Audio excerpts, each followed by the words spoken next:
All right, good afternoon, ladies and gentlemen. We are about to start. So once again, I request all of you to please take your seats and put your mobile phones on silent. I hope you all enjoyed your lunch. Well, ladies and gentlemen, in the morning, I think we all witnessed some interesting discussions. We've explored amazing opportunities. There are numerous challenges ahead, but we all together have to take more of holistic approach. That's what we all feel, yes? And now, taking this further, as we all believe that parents' role is quite important in, in designing the future and health of child. But how important it is for, for adolescents under 18, we'll discuss that. For the plenary debate, ladies and gentlemen, our topic is parents of any child, including adolescents under 18 years of age, must give consent for their child's clinical care. So we'll be having debate on that, and chairperson for this debate is Mr. Pierre-André Michaud, University of Lausanne, Switzerland. Welcome, sir. It's truly an honor to have you here. Can we have a huge round of applause, please? And sir, I request you to please take this further. Thank you. Can we have the first slide, please? Okay, it's my pleasure to invite the two debaters for this first debate of our Congress. I invite first Professor Fadia Al-Buhain, who is working at the Al-Dara Hospital Medical Center. She's a professor in pediatrics and adolescent medicine in this hospital, and she works in Riyadh, Saudi Arabia. Thank you for coming, Fadia. And I invite now Philippe Jaffé, who is a professor at the University of Geneva, and is also the director of the Center for the Children's Rights Studies in Geneva. Before we start, as I have the privilege to have a microphone in a plenary, I would just like you to know that we have worked, a team of 5 people, to design the program since around 3 years, and I would like to acknowledge the work and above all the pleasure I had to prepare the program with David Ross, chair, with Susan Sawyer, with Sunil Mehra and Monica Arora. It was a great experience. We have suffered from time to time, and I would like also to take this opportunity to thank warmly the team of MAMTA for the huge, you cannot imagine the huge work they've done to achieve this perfect organization. This being said, we have a very structured debate now, and maybe I have to take the next slide, maybe. Do we have any? Yeah, we can do this. The time frame for debate. We will have a first vote. You will have to raise your hand and say whether you agree or disagree with the statement, which is the theme of this debate. Then I will ask first Professor Al-Buhain to speak in favor of the statement for around 8 minutes, Swiss timing, and then I will ask the opposer, Professor Philippe Jaffé, to give his own vision of the statement, and then we will have like 5 minutes for short comments or short questions from the floor. Then I will give you back 2 minutes to conclude, and then we will have a second vote and see if you have changed your mind during the debate. I hope this is perfectly clear, and if this works, we have now the first vote. Those of you who agree with this statement, please raise your hand. Hi. Not more? Quite a bit. Okay? Those who do not agree with this statement, please raise your hand. Woof!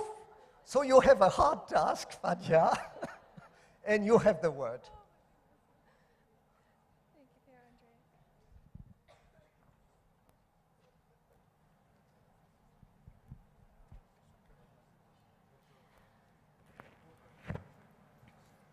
So thank you, Pierre-Andre, for the introductions, and I'd like to take this opportunity to thank the scientific and organizing committees for their kind invitation and for daunting me with this very challenging task.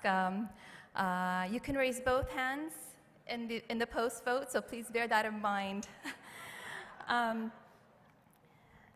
So whenever I think about any health-impacting behavior or health condition, I go back to the basic principles of population health and the socio-ecological framework that addresses the determinants at a micro level and that at a much larger macro level.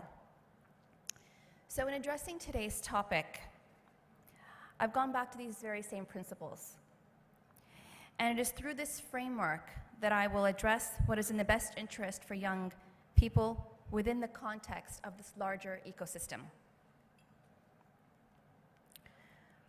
We all know we're thrilled about the growing autonomy, the growing independence that adolescents have. And as parents, as caregivers, as professionals, it reassures us that our adolescents are soon ready to take on the roles and responsibilities that come with adulthood. We also know that adolescence might be a time of growing access to risky situations that may have potential negative impacts and outcomes. At the same time, we've come to learn over the past decade and a half or so from the neurosciences research and literature that adolescent brains are still growing, they're still developing. There is ongoing structural development of the brain, particularly in the prefrontal cortex and in the corticostriatal connectivity.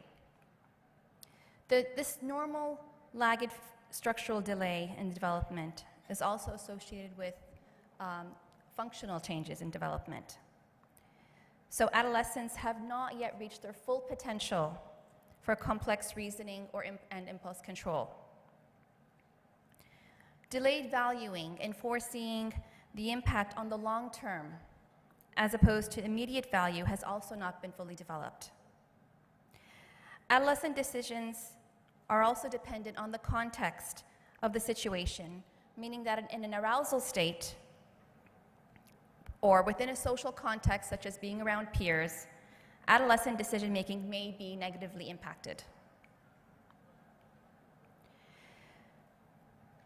There is a legal aspect to an adolescent's decision-making, which may vary from country to country and also from state to state. But in most countries, this legal age, or the age of majority, has been set at 18 years. There is also the clinical aspect of decision-making, which is referred to as capacity, and really reflects that autonomous, independent, cognitive, as well as psychological aspect of understanding and dealing with decisions.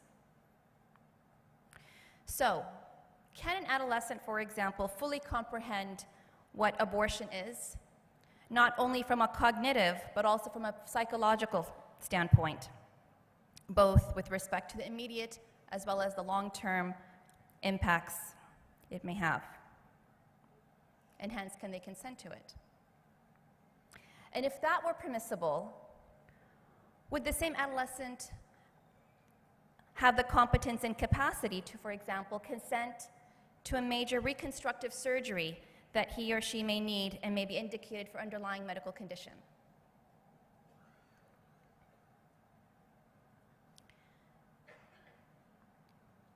So that was addressing the more peripheral aspect of the ecological framework, the adolescent. Moving on to the larger, the macro system. And we take the Convention on the Rights of the Child as an example. This convention, as many of you know, defines a child as an individual younger than 18 years of age, and correctly so puts forward all of the rights that a young individual should have. The right to education, the right to good quality health care, the right to adequate standard of living, to name just a few. The right to respect their point of view. The importance of the emphasis of these rights lies within the fact that children are continuing to grow and develop, and others must ensure their protection and well-being.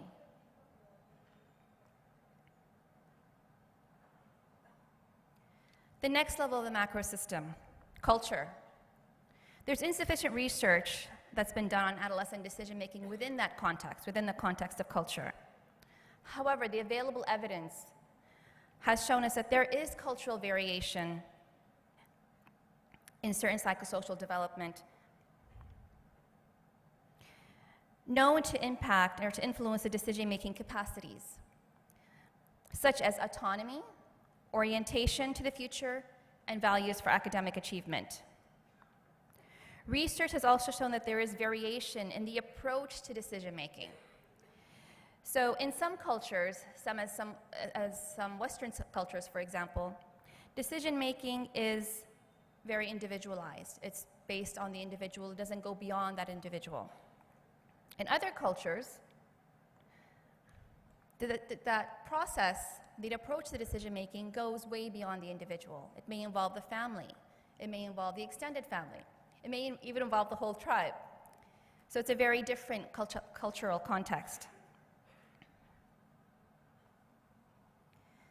So going back to our ecological framework, we must address adolescent decision-making within this bigger picture and not in isolation.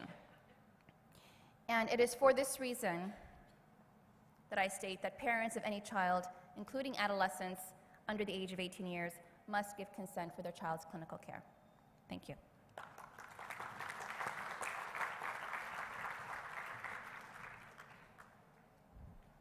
Thank you very much, Professor Al-Burhan.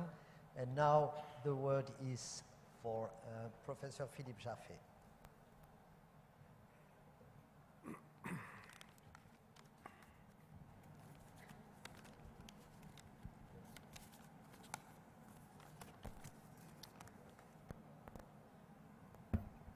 Well, ladies and gentlemen, my mission is to argue to death that parents should not be required to give consent for their child's clinical care. And after some preliminary remarks, I will zoom into 3 points. First, here we go. First, changes in society's attitudes towards children and national and international law and how it pertains to the child's position in society and the family. Secondly, I'll adopt a child's rights and psychological perspective. And thirdly, I'll introduce also this notion of evolving capacities with a twist. The premise of the assertion, parents of any child must give consent, is that parents are by statute the best decision makers regarding their children's needs. Yet in my practice as a frequent forensic mental health expert, in my community as an observer, indeed even in my own family, I know plenty of adult parents who display a deplorable lack of competence to make decisions for their children, let alone for themselves. Also, on another point contained in the assertion we are debating, it would be absurd to argue that any child, including an infant, has the capacity to consent. To my first point, there's a very significant ongoing social and legal evolution regarding the status of children. Not so long ago, children were considered objects of protection, and parents were the legal holders of children's rights. This changed radically with the near universal ratification of the Convention on the Rights of the Child in 1989. Among the most significant changes are the recognition that children themselves are rights holders, that children have a right to express their own views freely in all matters affecting them, and that their views be given due weight in accordance with their age and maturity. And this new legal paradigm considers that the child as autonomous and capable and replaces historical constructions grounded in the notions of dependency, lack, and parental authority. The UN Committee on the Rights of the Child has regularly commented on the fact that all infants, children, and adolescents have dignity, intrinsic value, and a claim to respect, protection, and medical treatment that serves their best interests. And the child's best interests can only be ascertained through the right to express his or her own views, and these views be taken into account. And the committee writes, if the child is of sufficient maturity, informed consent shall be obtained from him or her while informing the parents that it is in the best interests of the child. This brings me to my second point. Children have been granted participation rights, and we have just seen this is the law in all the lands. And adults, all adults, including health providers of all stripes, have an obligation to respect these fundamental participatory human rights.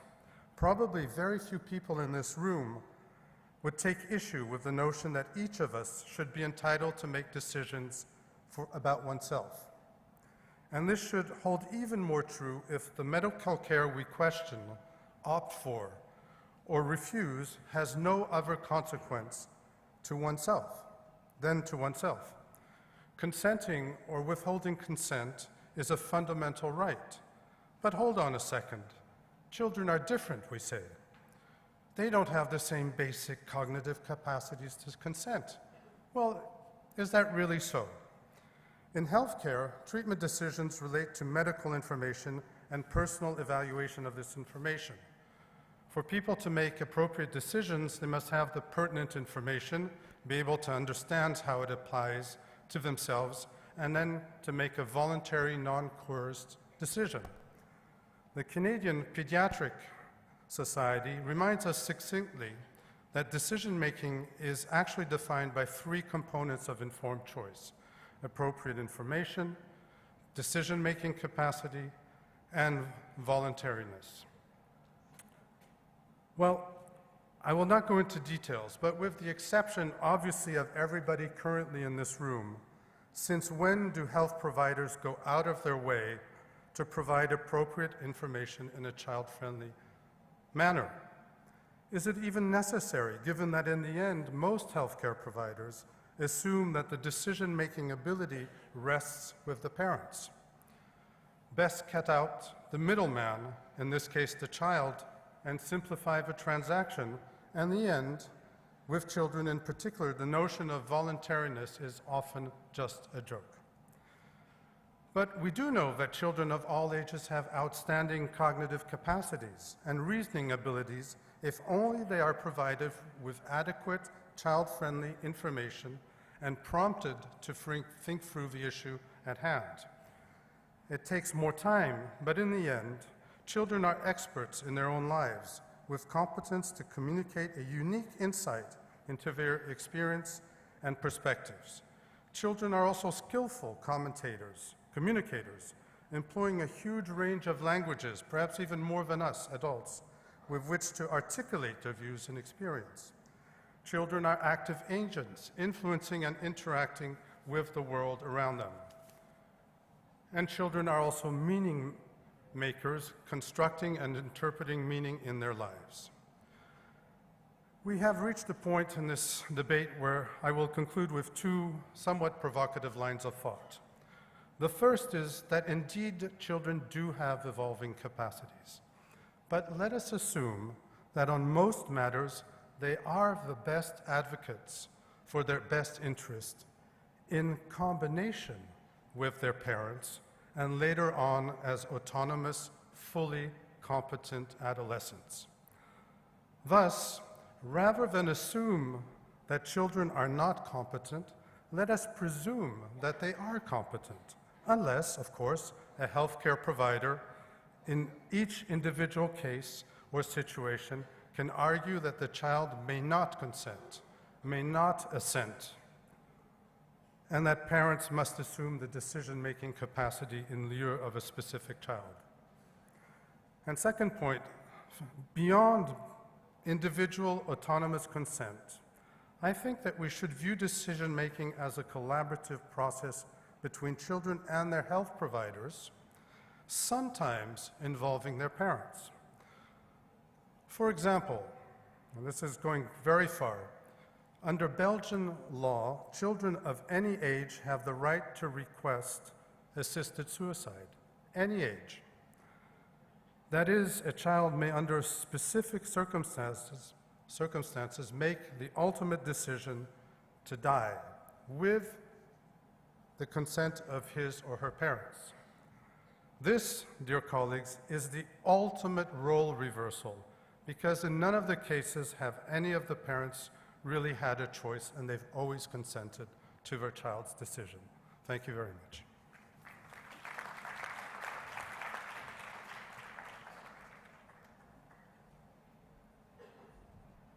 I'm very grateful to my two colleagues for being Swiss-timed, I should say.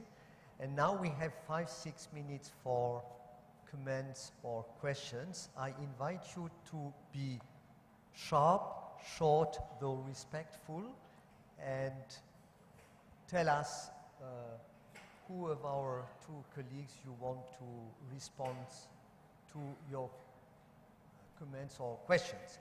So you have the word. We have mics, microphones. First question here, sir. Good afternoon. Good afternoon. I am Dr. Amar Fettal from Kerala State in India. I'm going to make a very strange assertion that I will first stand with the proposer and then go to the opposer, because children or adolescents are not a homogeneous group. They widely differ in their behaviors and attitudes across the globe, and even in a country like India, across the states and between the towns and metros in India. And the decisions they make in a country like India are often clothed and tuned by the attitude of the parents and the support of the parents. So in that way, without the support of parents or without getting consent in some issues, I don't think we will actually be able to constructively help, assist or empower our teenagers to go forward and gain confidence.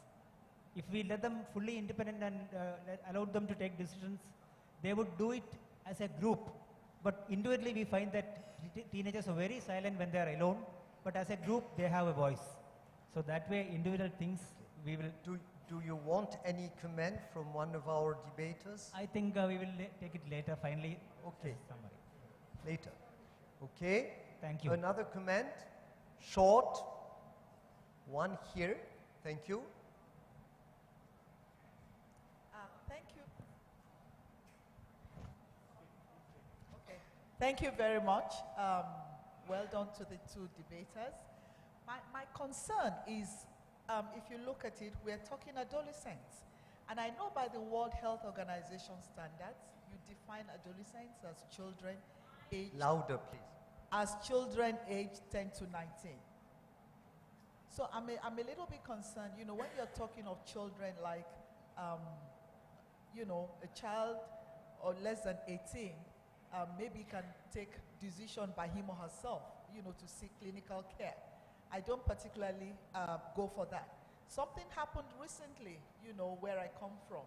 A 15-year-old voluntarily said she wanted a contraceptive method, what do you call it? Aha. You know, the long-lasting one.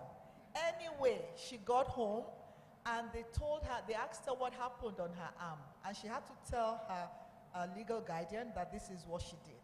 And they just went to the police station, you know, and the police went to meet the provider. Instantly, it was removed. You know, I support the issue of, like, you have varied culture.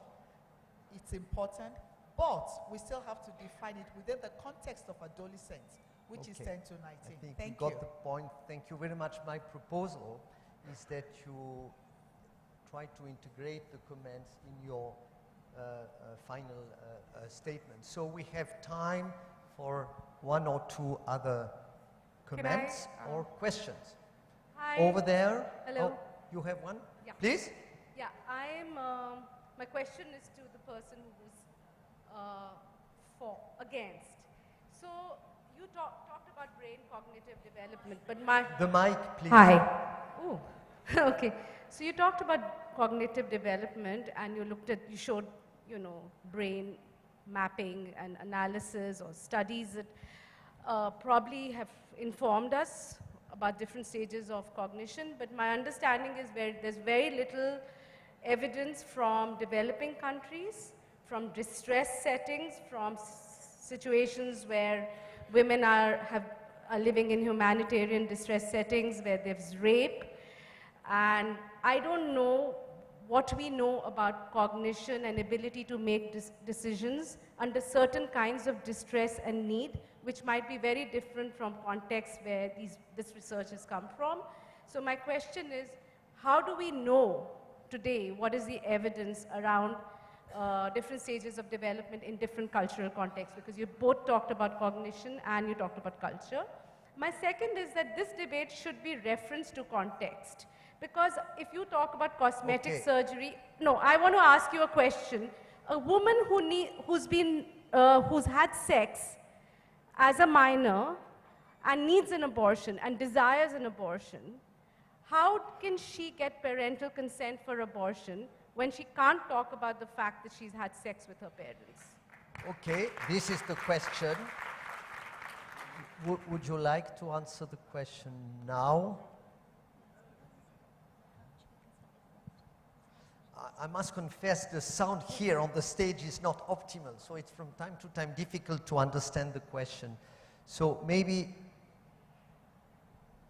So I heard your first question quite clearly. The second, I couldn't hear the last part of it. But with respect to the cognitive, the research that comes from the neurosciences, so these are studies that have been done with healthy growing children and adolescents. So this really reflects the physiological growth and development that occurs, and we know that physiologically, globally, wherever you go, it's the same. Now, under circumstances of pressure or stress or whatnot, I don't have the information to respond to that. However, when looking at or coming from the adverse childhood experiences literature and research, we know that adverse childhood experiences impact not only the child, but also future adolescent and adult life in a negative manner. So will that negatively impact brain development? Possibly. I think we need to look further into that, but I would not expect it, to enhance brain development, if any. Now, your second question? My second question was about a minor who's had sex without... I'm sorry. Okay. I'm sorry, but we have to move. Swiss timing. We need to have some time for final comments before a second vote. Would you like to add one comment, Fadia? Is it the final? Yeah. Okay. So we appreciate that adolescents are becoming increasingly capable as they grow and they mature.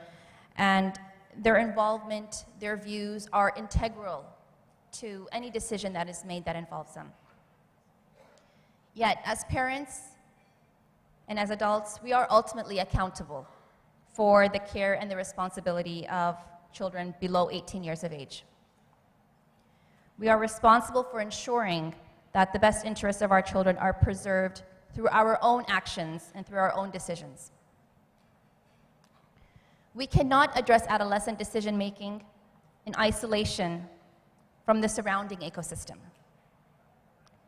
There's always going to be exceptions to the rules. However, we cannot assume that there is alignment of the various elements of the surrounding ecosystem. And in the absence of this, in order for us to ensure the best interest of the child or the adolescent, the general view should be that parents of any child below 18 years of age should consent for their child's clinical care. And Philippe. Thank you very much, and thank you for your arguments, which I totally rebut, but that's besides the point.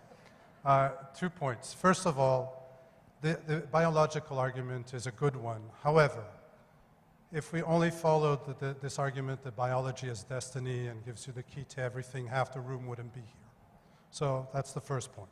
We know very little about the brain functioning, decision-making, and I bet we'll learn a lot more about how adolescents think into the future. So let's give them the benefit of the doubt first of all, because adolescents can be brilliant, can come up with ways of reasonings that we don't even think about. And I think we really have to tap into their specific, qualitatively different nature with all the positive aspects that go along with it.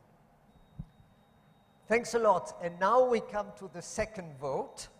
So again, those of you who support Professor Al-Bahrain's argument, please raise your hand high. Maybe we got a few more. And those who support the vision presented by Philippe Jappé, please raise your hand.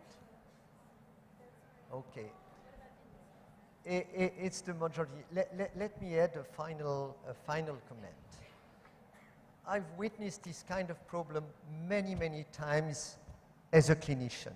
I mean, we were faced every week with young persons in very crucial situations, and we had to decide whether they would be granted confidentiality, privacy, etc., or whether it was in their own benefit that their parents would know about their situation. So my final comment is that although we needed a debate, and thanks to Bruce Dick, who was in our committee at the very beginning and proposed to have debates, my experience and probably your experience is that every situation is different, and in every situation you actually have to wait the benefit of young people being granted confidentiality rights, decision making, or parents who are so important during this period of life should also be allowed to know about the situation. And in fact, much of our work with young people in reality has been to convince them that it would be beneficial for them that their parents know about their situation. So thank you a lot for your participation. Thank you very much to our two debaters, and have a nice afternoon.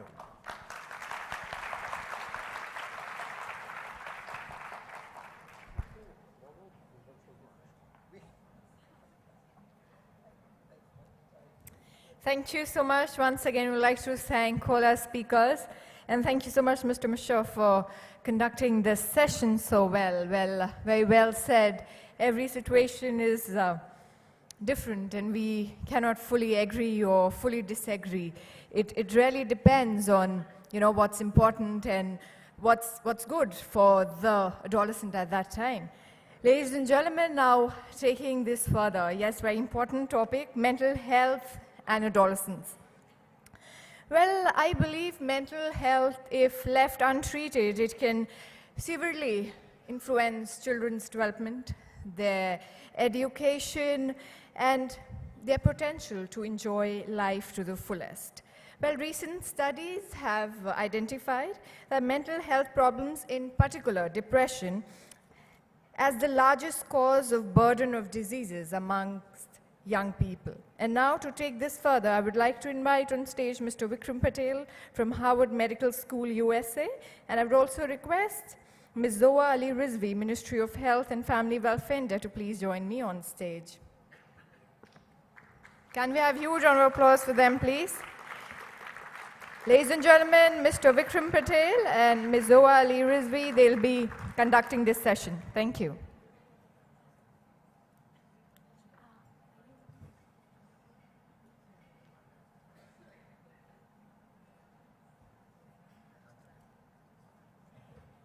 Hi, can I call our three panelists to join us as well? Please, Suzanne, Meghna, and Kanika, please. It's a panel discussion. So I'm a little nervous because we had a Swiss timekeeper before us. I'm Indian, yeah? Slightly different time zone, slightly different.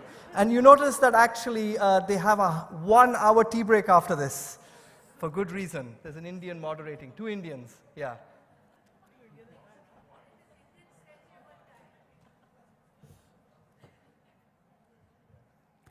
Good evening, everybody. I hope all of us are awake here. This promises to be a very interesting session. because adolescent health and mental health is so interconnected. Whatever aspect, whatever priority of adolescent health you look at, whether it is injuries and violence, nutrition, sexual reproductive health, prevention of NCDs, or substance abuse, all of it is affected by mental health and it affects mental health. So it is a very cross-cutting issue and we give it due importance. So I have with me Vikram Patel, which was announced. We have Suzanne, we have Meghna, and we have Kanika. So over to you, Vikram. Okay, thank you. So I will just give some framing background remarks. I don't know if you can see the slides, no, not yet. Can I ask the slides to come up, please? Thank you. Just by way of an introduction, to frame this particular session, I would like to first of all suggest to you that whenever we think of, first of all, how many people in this room have either endured or had the joy of living with an adolescent in either currently or in the very immediate past? Okay, yeah, all right, good. So I think whenever we think of the word mental, well, I think we've all been adolescent. Actually, there must be a few people who are still adolescent, but I like to think I am in some ways. But anyway, for those of you who have endured or loved being an adolescent or being with an adolescent, I think when you think of the word mental health, this is probably what comes to your mind first. I'd like you to all to, scan this wonderful cartoon very closely, and I'm sure you'll somewhere there find exactly that zone in your adolescent brain or your adolescent's brain that you so love or also at the same time so hated. But actually, I have to tell you, we've gone far ahead from this wonderful understanding of the adolescent brain. We actually do know a few more things today than we did maybe 10 years ago. It isn't surprising if that's the kind of picture of the adolescent brain that many of us as parents would imagine the adolescent in our home or in ourselves as being passionate, irascible, and apt to be carried away by impulses. And of course, I'm pretty sure that many people here think that this is a product of modern times. Mobile, texting, sexting. I know there's a whole session on sexting. Let's be honest, the first Adolescent Health Congress did not have a session on sexting, and that gives you a sense of how rapidly adolescent health is moving. But this was written by the not-so-contemporary philosopher Aristotle. Clearly, adolescents have always been this way. The world around us may have changed dramatically, but there are some fundamental things about adolescence that have remained constant over time. And this is what helps us rethink mental health in adolescence. The first set of observations that we know now, but we didn't know 20 years ago even, come from neuroscience. And I would like to point out two key findings from neuroscience. The first is that the brain is exquisitely plastic all the way into adulthood. For those of you who thought it was too late to change your ways, wake up and read neuroscience. In fact, it turns out your brain can still respond. Even my brain can respond at this age to the environment. But in fact, the brain is exquisitely sensitive. And the word plastic is interesting. It means it can be shaped. And it can be shaped by the environment around us.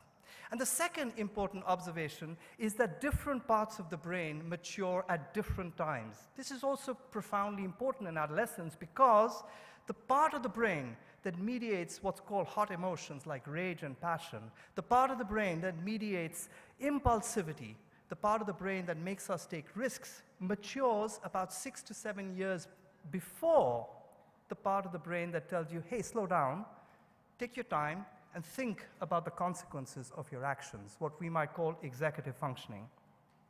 The other two observations that are really important come from psychosocial science.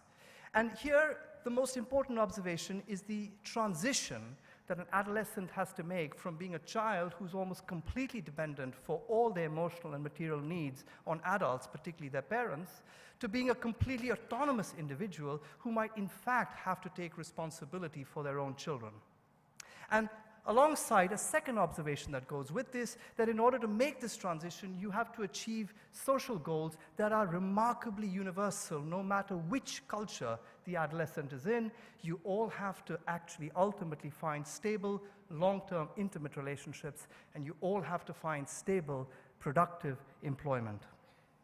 It is the interaction between all of these factors, which are truly universal across time and across space, that makes adolescents biologically and evolutionarily primed to behave the way they do. We have to start thinking of these sorts of behaviors that sometimes bug us as parents, risk-taking, reward-seeking, and particularly for me it was real discovery. I was so delighted actually that this year's Nobel Prize in Physiology went to the guys who discovered the circadian clock, because I spent a long time with my wife wondering why my son would only go to sleep at 2 o'clock in the morning and then have to be kicked out of bed to go to college at 8 in the morning. And it turns out his brain is wired that way. That is an amazing finding. We are wired, actually, at this age to go to sleep really late and wake up late. I'm not making this stuff up. Seriously, I'm not making it up. This is true. And I'll tell you who really knows adolescence better than anyone else is good old Walt Disney. Of course he knows adolescence way before all of us adolescent health experts knew what adolescents are like. And I love this one example. In fact, every Walt Disney movie has an adolescent in it. I just pick one example of Finding Nemo, but you look at Lion King, look at Jungle Book, you look anywhere, there is an adolescent in there. And that adolescent is taking risks. It's rebelling against his or her parents, landing up in trouble. And of course, the story of Nemo is a good one, because for those of you who remember this wonderful movie, Nemo's dad told him, don't go up to the surface of the ocean because you'll get caught by the fishermen. And of course, that's exactly what little Nemo was waiting to hear, so he went on and did it. So what?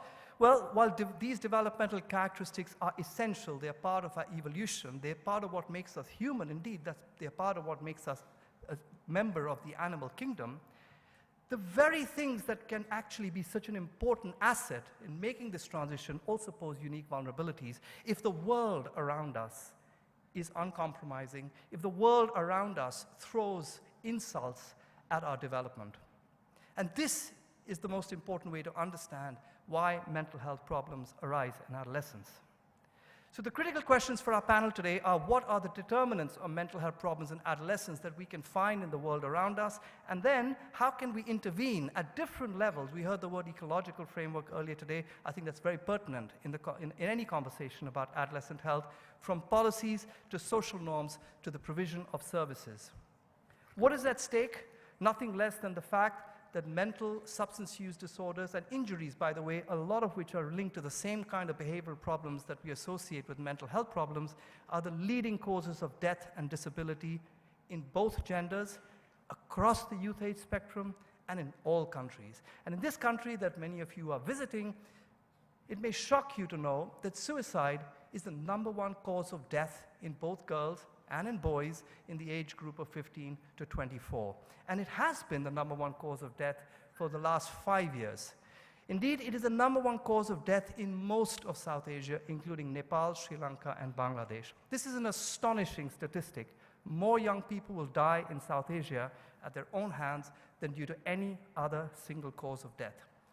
More than 3/4 of all mental disorders in any population will arise before the age of 24, and I've already suggested you some of the reasons why that might happen. So to take us through this panel, I'd like to introduce our 3 panelists. We've got Suzanne Petroni, who is the founder of Gender Equality Solutions, Meghna Khatwani, who is a student of psychology, she just tells me, in Ambedkar University here in Delhi, and Kanika Malik, who works with an organization I'm associated with called Sangat here in New Delhi. The way we're going to organize the panel is that each of the panelists will have about 5 minutes to make opening remarks, and we discussed earlier that maybe they'll start by talking about the challenges, the determinants of mental health from their particular perspectives, and then we might open up the floor for some discussion, first within the panel, and then with all of you here. So, over to you. Hello? Yes, there we go. Hi, I'm Suzanne Petroni, and yeah, I'm listed in the program as being with the International Center for Research on Women, where I was for 5 years, and as Vikram said, I've just founded my own firm called Gender Equality Solutions. So that's where I come from, is the gender lens, and I want to put that out there because the first thing I want to say is I'm going to confess to you, I am not a mental health expert. I come to this issue from 20 years working on sexual and reproductive health and gender equality, with an increasing focus during that time on adolescence. And so I come to this because over the course of my career, I have made the argument repeatedly with donors and government officials that maternal mortality is the leading cause of death among older adolescent girls, and therefore you must invest in maternal health and reproductive health. And so it was quite a surprise to me when a few years ago I was flipping through that Health for the World's Adolescence report that Tony Costello mentioned earlier today, and saw in there, fairly buried, about 3 chapters in, 3 pages in the chapter, about a third of the page down, that this quote, that despite improvements, maternal mortality ranks second among causes of death of 15 to 19-year-old girls, exceeded only by suicide. And as Vikram just said, suicide is and has been, apparently for a couple of decades now, the number 1 or 2 leading cause of death for older adolescent girls. Now, I know there are many in this room who have known the statistic for a long time. I think now increasingly the rest of us are recognizing it and hearing it. But for those of us who work in international development and global health, this did come as quite a shock. And so I had to read it a few times to make sure what I was reading was correct.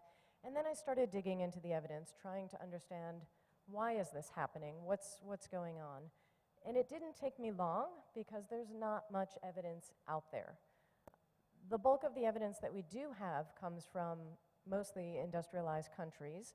Increasingly, we have some evidence from developing countries, including mainly by the folks here at this panel, some from India, a little bit from China, a little bit from other countries, but very much limited evidence base for low and middle income countries. But based on the evidence that we have, and based on what we know about gender inequality, one can hypothesize, as I have done, that harmful, rigid, exploitative gender norms are a leading contributor to poor mental health among both adolescent girls and boys. And further, that girls in particular are at particular risk of being harmed by gender norms, as these norms typically constrain their aspirations and their opportunities.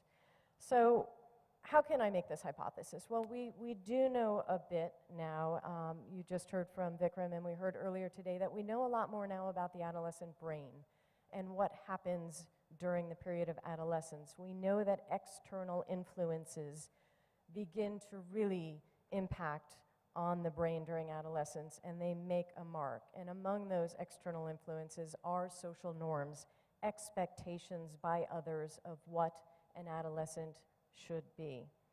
We know that after puberty, we see increased gender norm differentiation, expectations of what girls and boys and men and women are. We know that at the onset of puberty, the risk of depressive disorders increases significantly for adolescent girls, and that they are much more likely to be diagnosed with depression beginning in adolescence and through the rest of their lives. 1.5 to now the most recent study, 3 times more likely to experience depressive symptoms. We know that adolescents face exaggerated forms of gender-based discrimination, and this can take the form of physical or emotional violence, sexual abuse and coercion, exclusion from educational and economic opportunities and from decision-making, increased caretaking responsibilities, for example, child marriage. Up to 1/3 of girls, age 15 to 19, experience violence at the hands of an intimate partner. And we know that intimate partner violence is highly correlated with depression and risk of suicide. And we know that girls face limitations on their reproductive decision-making. So think about this. 11% of births worldwide take place to girls age 15 to 19 years old. And in countries where there's extremely limited access to information and services around sexuality, contraception, safe abortion, girls who become pregnant, particularly unmarried girls, may feel that there is no opportunity for them and no alternative but to attempt suicide. We know that stigma and discrimination are drivers of depression and suicide, and that lesbian, gay, transgender, HIV-positive youth are particularly stigmatized and at risk of suicide and depression. And it's unfortunate that our colleague Eugene from Uganda wasn't able to make it. He missed his flight in Entebbe, so He's not here to present on his study on HIV-positive youth. Married adolescents, another particularly vulnerable population. 40,000 girls a day are forced into marriage before the age of 18, very often to people they don't know. They're taken away from their homes, their families, their peer groups, their schools, and they're forced into a situation where they have extremely limited decision-making ability, higher risk of sexual violence, limited access to economic opportunities. And there are only a couple of studies out there on the mental health of child brides, but those studies do indicate higher risk of depression and suicidality. And then just last point, which is that with increasing access to the media, both traditional media and social media, and with increased educational opportunities, girls around the world are seeing women on television, for example, who are pilots and lawyers and doctors, and their aspirations, along with their education levels, may increase, and they may have ideas for what they want to be that their communities and their parents don't allow. So in India, for example, there is some increasing evidence that with higher education rates for girls, girls' aspirations increase, but because the norms around them suggest to them that their value is as a wife and a mother, and that is what they should be, and because their opportunities to achieve their aspirations are so limited, their mental health suffers as a result.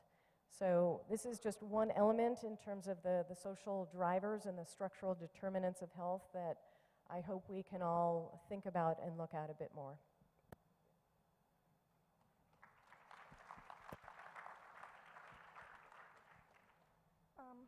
Hi. So I'm Meghna. Am I? Sorry. So I'm a 20-year-old student here in Delhi, and I'm just going to attempt to open up the topic of the roles that self-acceptance or lack thereof and stigma play in mental health. Firstly, my question is, what even is mental health? I must confess that I personally had no concept of it for a very long time, because for me, it was just the classical definition of mental health is not just the lack of disorder, but also so complete emotional, social, and psychological well-being. But that's all it was for me. It was something I read, something I remembered, and something I spat back out onto examination papers. And the deeply personal nature of how mental health and its definition varies from individual to individual who's coping with different stressors, different external demands every day, was lost on me. Because, you see, topics like mental health are just another chapter in your textbook that are left to the side because there's more important things to cover. There's always, there always seemed to be something more important to talk about. There's always something more important to do than worry about my mental health.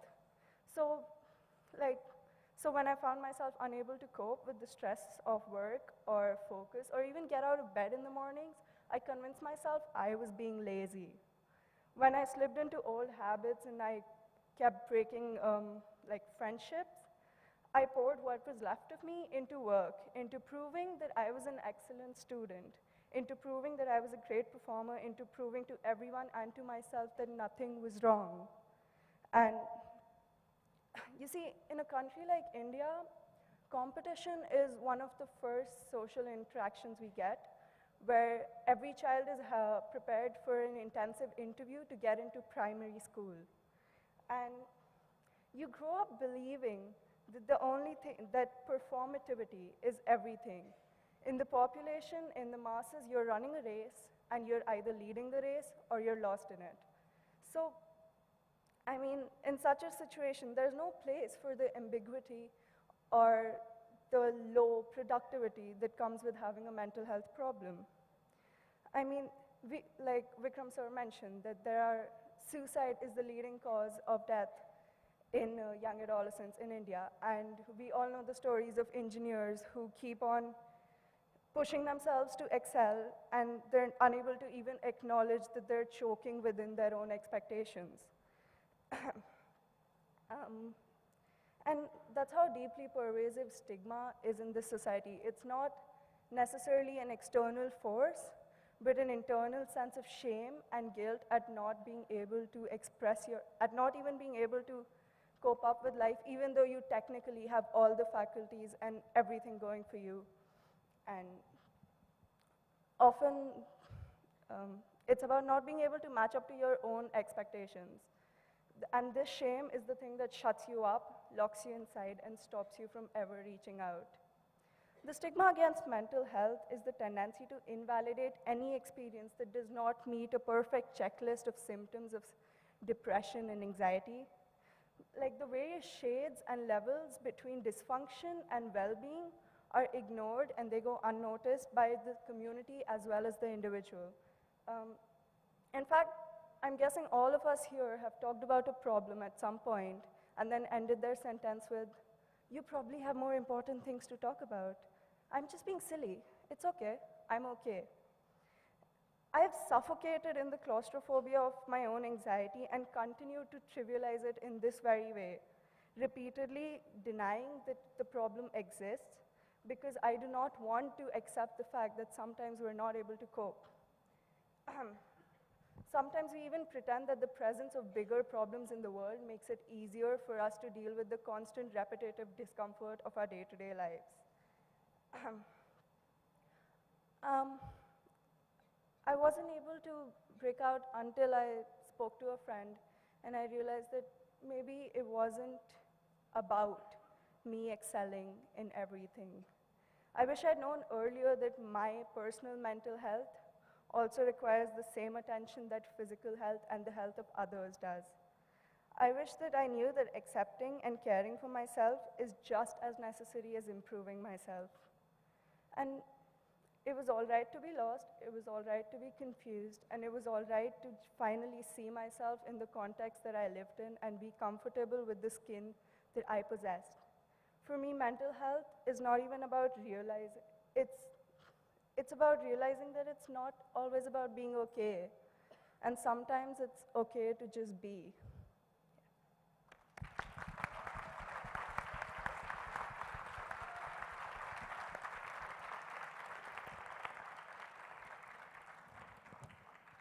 Thanks, Meghna. I think that was really insightful.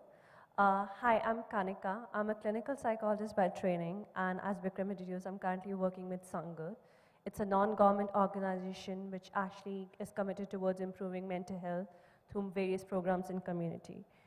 So I will be looking more at adolescence from a psychological perspective. It's a distinct period of life. It's different from your childhood, it's different from being young adult and other phases of adulthood. It's a period which is marked by a number of changes in your physiology, psychological makeup, and social changes. It's a period where adolescents experience a spurt of bodily growth, sexual and reproductive maturity start coming in. It's also a period they start expanding beyond their immediate family network and start seeking peers. The influence of peer becomes stronger. They look towards peer and strive to have more and more bonders, and with social media coming in, I think having number of likes and number of friends on the Facebook, it has become a sense of ego striving. It's also the period where something most important, the identity formation start rolling in. The adolescents strive to define who they are, whom they belong to, where they belong to, what they want to do. The career-related questions start rising up. It's also because of all these changes, they are a lot into experimentation, and a lot in curiosity, at times becoming impulsive and taking risk. So also, I think something which is very specific to low middle income countries, it's also first time many of them get a taste of being responsible. Girls are married early, they may have a baby at a very early age, they have to take care of family. Many of the young boys are expected to leave out of school or at least take a part-time job and start supporting financially family members, or be a part of caregivers who will be taking care of old family members. So a lot of changes has been happening internally, externally, a lot of social changes which Suzanne has already talked about. So it's a distinct phase of life. And there are a lot of positive opportunities, but also a lot of challenges that adolescents face. And that is also a phase that make them quite vulnerable to mental health problem. As Vikram said, a good 75% of the mental health problem has somehow their onset in adolescence. The symptoms lay its ground there. So that's important thing to be understood, that at least 1 in 5 adolescents may show some sign of mental health problem in this age group. These can be mild symptoms of depression, anxiety, or more severe paralyzing depressive symptoms, which they find it difficult to cope, behavioral problem, aggressiveness, a lot of vandalism, truancy, or it can be as severe as a suicidal risk. So number of evidence and studies have indicated the rate of attempted and completing suicide is highest in this age group across South Asian countries. Also, something that's equally a psychological disorder and something very high risk is substance use. And similar research shows that majorly substance use in most countries lay its feet at this age. Most of them start experimenting and using at this age. And we also know the earlier you start, the greater you are at risk for the problems later in life. But we also know on the positive side, the early intervention at this age can have favorable outcome when it comes to either the cause or the prognosis of these problems. So we would like to believe that in any country or in any group, a lot of attention will be paid to this vulnerable population, and we will understand a lot about their mental health problems and its treatment, but that's not the case. This is a group which is widely ignored in understanding how the mental health problem manifests in this group.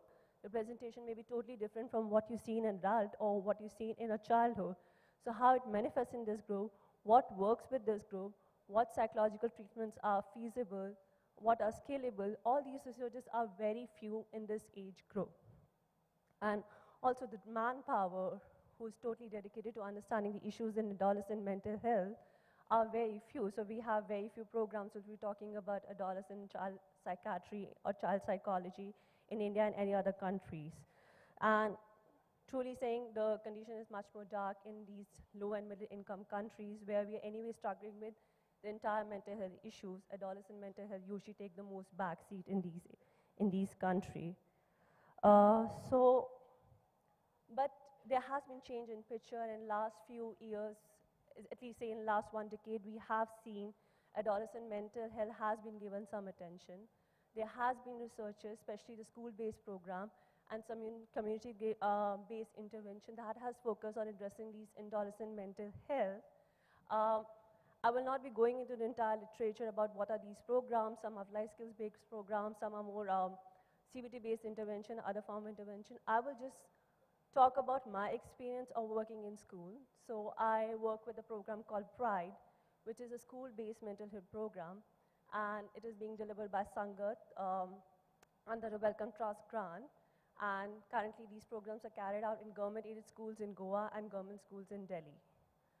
So when we enter schools in Delhi, for us the picture was starking. I think some of these pictures were shown in, like it was very similar to pictures shown in one of the earlier session.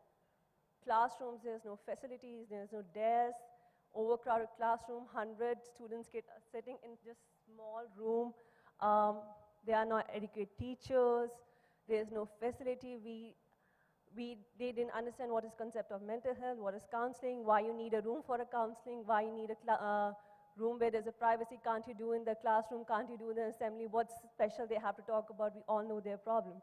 So when we enter these schools, the entire mental health literacy, the need for counseling, what the counselor role is, was very poor. And our initial work basically was helping the school staff, the teachers, the principal, as well as adolescents, understand what are the common mental health problems, how they manifest in you, and it's okay to come forward and talk about it, it's okay to take help, and how can they do about it. Based on experience, we thought there would be a lot of stigma and adolescents won't be coming forward. And contrary to experience, we had a huge, huge demand. In 1 month, we created around 700 self-referrals. We were just 3 counselors in 3 schools, and we had 700 kids who said they want to take counseling and came forward too. And we didn't know what has happened, and how we're going to tackle this demand. So I think 2 factors. One, that was time of exam. So everyone came forward. There's a lot of literacy issues in these schools, so they thought council may be a place where they can go and discuss about exams and take literacy help. And second, we figured out these kids usually have no one in their environment, no teacher, no parents, no elder sibling who will have a time to get involved with them, even talk about small issue, oh, I'm dating, what happens in dating, oh, I'm not able to study, what I'm supposed to done. So even for minor issues, they have no one to discuss, and they thought council may be a venue, they decided to come forward too. So these are the initial experiences we had when we went to these schools, and we had kids coming with wide range of emotional problems, and everyone said, I have a tension. So tension is a very broad term which is used in our context to describe whether they're feeling depressed, whether they're feeling anxious, whether they're feeling sad, even whether they're feeling worried, everything is tension. So they say like, we have tension and we need counseling for that. So working on developing an emotional literacy, helping them define emotions is something. So there were a lot of kids coming with emotional problems, and the reasons related to emotional problem were a lot of interpersonal issues, the family environment, violence at home, punitive parenting.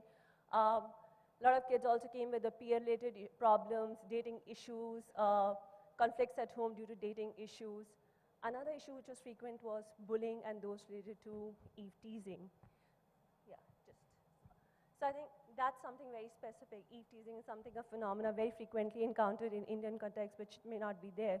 And then another were the behavioral problems, substance use, and societal risk. So what we started with the program was a step care approach. We tried to go to these schools, teach these kids who are coming to us, start with a very low intensity skill teaching, which is a problem solving skill, so they can deal with wide range of problems, and depending on the intensity of their problems. So I think maybe we can go about a little later. Yeah, so I think I will just wind up there. So this is just some of the challenges we had, and these are some of the experience we had when it comes to the community-based schoolwork. Okay, so thank you very much to our three panelists. I wanted to now, we've heard a little bit about the different kinds of problems, the social norms, the structural norms, the issues of shame and stigma, and the lack of mental health literacy in schools. I wanted to turn to Zoya, who is in charge of the RKSK program, or involved with the RKSK program in the government of India, which many of you have heard about. Could you tell us a little bit about the responses in terms of mental health interventions within that context? As I mentioned earlier, that mental health is a cross-cutting thing. It affects all the main priorities of the adolescent health, whether it is sexual reproductive health, injuries, violence, nutrition, non-communicable illnesses, and substance abuse, as was mentioned. So it is a great priority for the government, and keeping this in mind, we have the Rashtriya Kishore Karyagram, mental health is one of the main components in which interventions are being planned. We have opened up adolescent-friendly health clinics in our country, which are now more than 7,000, which are situated at the level of district and CHCs. Besides this, we have also planned, and we have in place about 1,700 adolescent health counselors. As Kanika just mentioned, counseling is one very crucial component. If an adolescent boy or girl can actually go and talk about his or her issues, that will be a big step towards attaining improved mental health. So we are training adolescent health counselors and placing them exclusively as these clinics to provide discussions, counseling sessions, and these sessions are going to be placed at the government health institutions, and they have outreach sessions as well in school and colleges twice a week. Besides this, if you look at the data which we get at the government level, we are seeing that almost 6 million boys and girls reached out to these adolescent-friendly health clinics last financial year, and up to now, first 6-7 months of the year, we've had about 3.5 million boys and girls.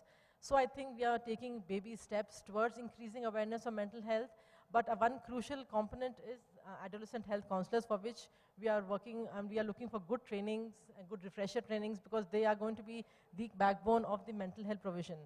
And as I think Suzanne mentioned a lot about the mental health of the girls, which is very crucial, and if you look at the data of India, in the National Mental Health Survey, it's about 7% of boys and girls are suffering with mental health issues, which is equal in boys and girls. So for us, one adolescent boy is as important as an adolescent girl. So our counselors, we have both men and women, because I think in our culture, girls ended up going to a female counselor and the boys ended up going to a male counselor. So we've tried to put men and women as counselors, and I think we have a long way to go, but I think we're working towards it. Thank you, Zoya. I just wondered, Meghna, you mentioned about the shame and stigma, and you've just heard two different accounts that suggest that when counseling is provided in schools, there's a huge response. I wonder how you can reconcile these two. That is to say, there's a lot of obvious openness to go and see a counselor, at least in these low-income schools, with your experience. My school had a counselor, and everybody was aware that the help was there. But most people, I mean, I've noticed that they would prefer to talk to a friend or a family member or somebody they know better because we're still embarrassed to open up in front of a stranger. And essentially, when you do not know about what counseling is, the counselor is just another stranger or just another teacher or somebody who may judge you. And change, you can, like, programs have been set up, and that's a great move ahead, but change does not come until the person wants to change within themselves. So we're talking about how everybody is free to reach out, but I don't think we placed enough emphasis on who's listening. When we often try to speak to our friends or our family, in their own goodwill, in their own attempt to try and help you, they say something like, yes, I relate, I understand exactly how you feel. And the moment a person starts to open up, they're shut down. And in that moment, maybe, I mean, personally, I've often wondered that, is my experience not valid enough? So should I really even be going to a counselor if my family says, or if my friends say, that they've already faced this problem? So, of course, there's a, like Kanika ma'am mentioned, a lot of students also thought it was a place to talk about their examinations. We have an overwhelming response, but is the response really for counseling purposes, or is it just for any form of support? Suzanne, I wondered, you mentioned a lot about the aspirational gap and social norms. I wondered whether you could think of examples of tractable interventions that can address those social norms. And I think perhaps, for example, the social norms about the right to choose, for example, who you want to have a relationship with, which it continues to be denied to very large numbers of young Indians. Don't think there's enough time to get into all of the challenges that are involved with structural interventions to tackle social norms. Certainly, in terms of gender norms and the influence on mental health, we need to test a whole lot more. There are some great examples from industrialized countries that I think we need to test for adaptability and applicability in diverse settings. What I would say is we brought together earlier this year a group of experts, and Vikram, you were one of those, folks from adolescent health, mental health, and gender equality fields to try to tackle these questions and to look at what an evidence base would look like moving forward, as well as programmatic interventions, what those would be to try to tackle this challenge. And so it was International Center for Research on Women working together with UNICEF, and we developed this paper called Understanding and Tackling the Gender Drivers of Poor Adolescent Mental Health. Dr. Chisina Kapungu, are you here, Chisina? My colleague from ICRW was co-authored this paper with me. I have about 10 of them, so if you want one, come grab me afterward, otherwise you can download them. But what I want to say is that we came from very different fields to try to figure out what do we know and what can we do to try to address this issue moving forward. And we have some recommendations that we came up with. The first thing is we need better data to really understand what's happening. So we need data that's age and sex disaggregated to really understand the epidemiology of the challenge and the unmet need. And as George Patton mentioned this morning, we only have these data for 6% of countries worldwide on mental disorders, first of all, not necessarily disaggregated by sex or gender. So some of the recommendations that we came up with were that we need better vital registration systems and hospital records to even understand what is the burden of poor mental health. We need to review existing indicators to see which ones might be applicable across contexts and specifically which indicators take gender into account. We should include new questions in existing surveys like the demographic and health surveys, the mix, school-based health surveys to try to understand what is happening in terms of gender norms. In terms of pathways, we need to understand what are the mechanisms through which gender norms may affect the mental health of girls and boys differentially. And then how do we adapt and use evidence from existing programs?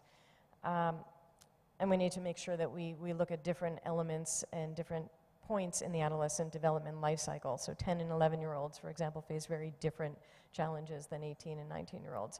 And then last, in terms of the implementation research, we've got some examples not only from high-income countries, but humanitarian settings as well that we could potentially apply. We've got school-based interventions that are wonderful, but not necessarily gendered appropriately. And then, I said last, but this is actually the last one, policy agendas. So we know that when countries prioritize issues, they are often better resourced. So RKSK is a terrific example of a country-level policy on adolescent health that is really holistic, and it integrates mental health from a gender lens. So that's a great example that I think other countries can learn from. But at the same time, we need to make the case for other policymakers and other countries to address these issues. One last point, which is that none of this can happen without the meaningful engagement of adolescents and young people, because without that, the programs are not going to be effective or responsive to the needs or sustainable. Thanks, Suzanne. I might be just worthwhile knowing, recognizing that one of the most incredible stories that's probably not well known about suicide in young people is what happened in China.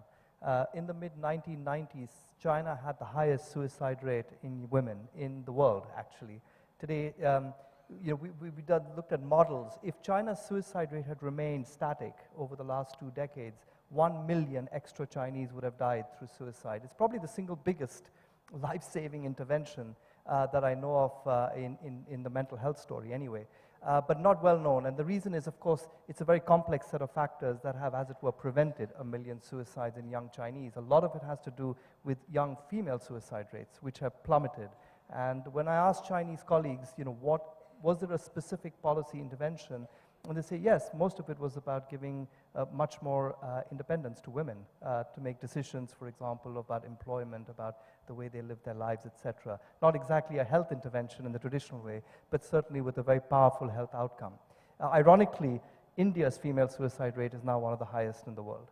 I want to now open up for questions from the audience, but just before, as you're thinking of questions, a brief response from you, Kanika, about the idea of empowerment of an agency to young people is a theme that might also run through psychological therapies. And I wondered what your experience has been in that context in Delhi schools. Yeah, so I think as I started with it, that autonomy is one of the needs which is most higher at this stage of life. And I think any program mental health program should actually aim about. So entire thing, this having life skill program was to empower them in many ways, whether it's about their health, whether it's about gender equality, whether it's sexual and reproductive health. So I think that's really important. That's what all programs aim at in various forms. Okay, thank you, Kanika. So we have about 15 minutes now for questions, and I'd request you introduce yourself, brief question, and if you have a question for a specific member on the panel, please direct it to them. So, please. No, I think all the panelists, you're talking of great things. There cannot be any healthcare without mental health in developing countries. The challenges of poverty, illiteracy, ignorance, and all that. But none of the panelists have expressed about the adverse childhood experiences. I'm a child abuse pediatrician, and there are studies. Now, India doesn't need to do another study, but it's written and it's developed and stated time and again. The ACE study, which shows that children who are abused and neglected in early childhood grow up with mental health problems. If India or any developing country with 450 million children and 253 million adolescents they have to address primary prevention. And preventing abuse and neglect of children should be item number 1 on the agenda. Not only that, when we are working in silos, in clinicians, in air-conditioned offices, we have no idea what is in the community.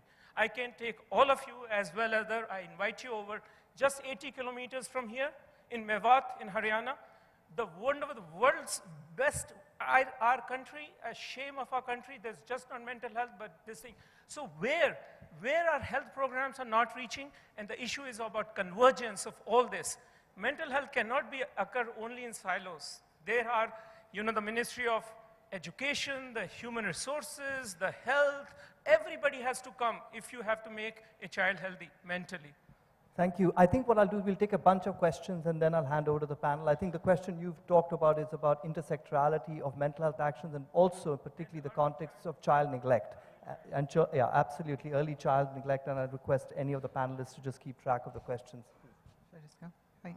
Hi, I'm Hi. Zach Catanzarete from Johns Hopkins University. My question is, those of us that have been studying suicide for some time have been shouting about the lack of funding. And we've known that this is a leading cause of death among adolescents for a long time. India, the government of India, 1999, 65% of suicide deaths in India were among adolescents. And yet, globally, mental health only secures about 1% of health funding. And if we look at individual nations, the health budgets there, it's usually less than 1%. How do we get funding and real attention to this problem? Thank you. Okay, this is a question about the lack of attention to this leading cause of the burden of disease in terms of donors and development assistance. I think you have a question there? Yeah. Yeah, the lady. Hi. Me? Hi. I'm Rashmi Sehgal and I'm a journalist. My question is, you know, in the last few years, we have been witnessing enormous amounts of crime, including rape and murder being committed by adolescents. And there doesn't seem to be any, you know, why is this increasing? Has this increased in such large numbers? And what kind of solutions should the society, government, etc., provide to help these children out, help these kids out? I mean, why are they doing this in such large numbers in the first place? And why is it that there are no programs reaching out to them? Okay, I'm glad you said help these children out because they are children. And I hope that the panel keep that also question in mind. Yes, thank you so much, and thank you to the panel for your wonderful presentations. My name is Michelle Farmer. I'm representing NCD Child. I'm interested to hear a little bit more about community solutions rather than facility-based solutions or pharmaceutical interventions that might help. And I was hoping that you know, one or more of you panel members might want to elaborate on how we can build youth leadership and youth engagement in some of the solutions. Dr. Patel brought up the excellent example of the situation in China that was turned around by empowering women and giving them more independence. Perhaps giving adolescents and youth more independence and involvement in developing our solutions at a community level might improve our, this situation. I'd love to hear your feedback. Thank you. And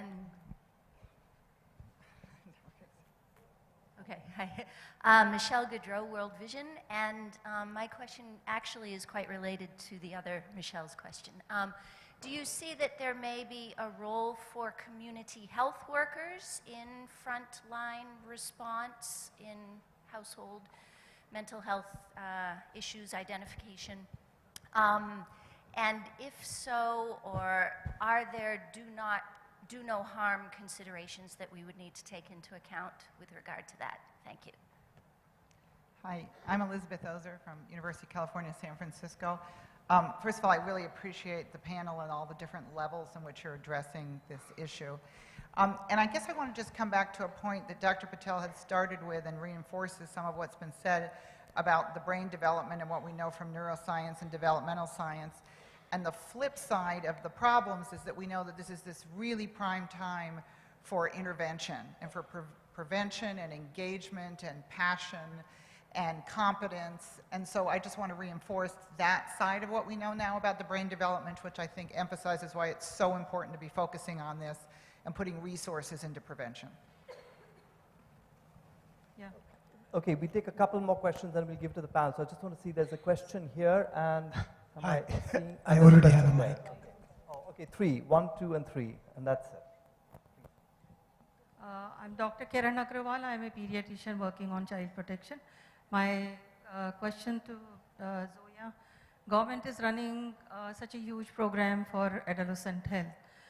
how the health workers are dealing with the disclosures, I just want to know, and how much awareness they have about it, because there is mandatory reporting on sexual abuse, and there must be coming across the disclosures.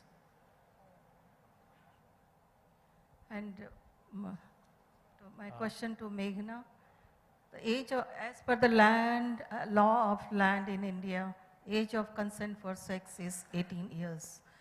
How the adolescents, in your opinion, or how the adolescents, how much they are aware of it and they take it seriously? They have any fear about it, or they just ignore, they don't care about it? Sir, as we know that every 40 seconds there is one suicide in the world. Globally there is one suicide every 40 seconds.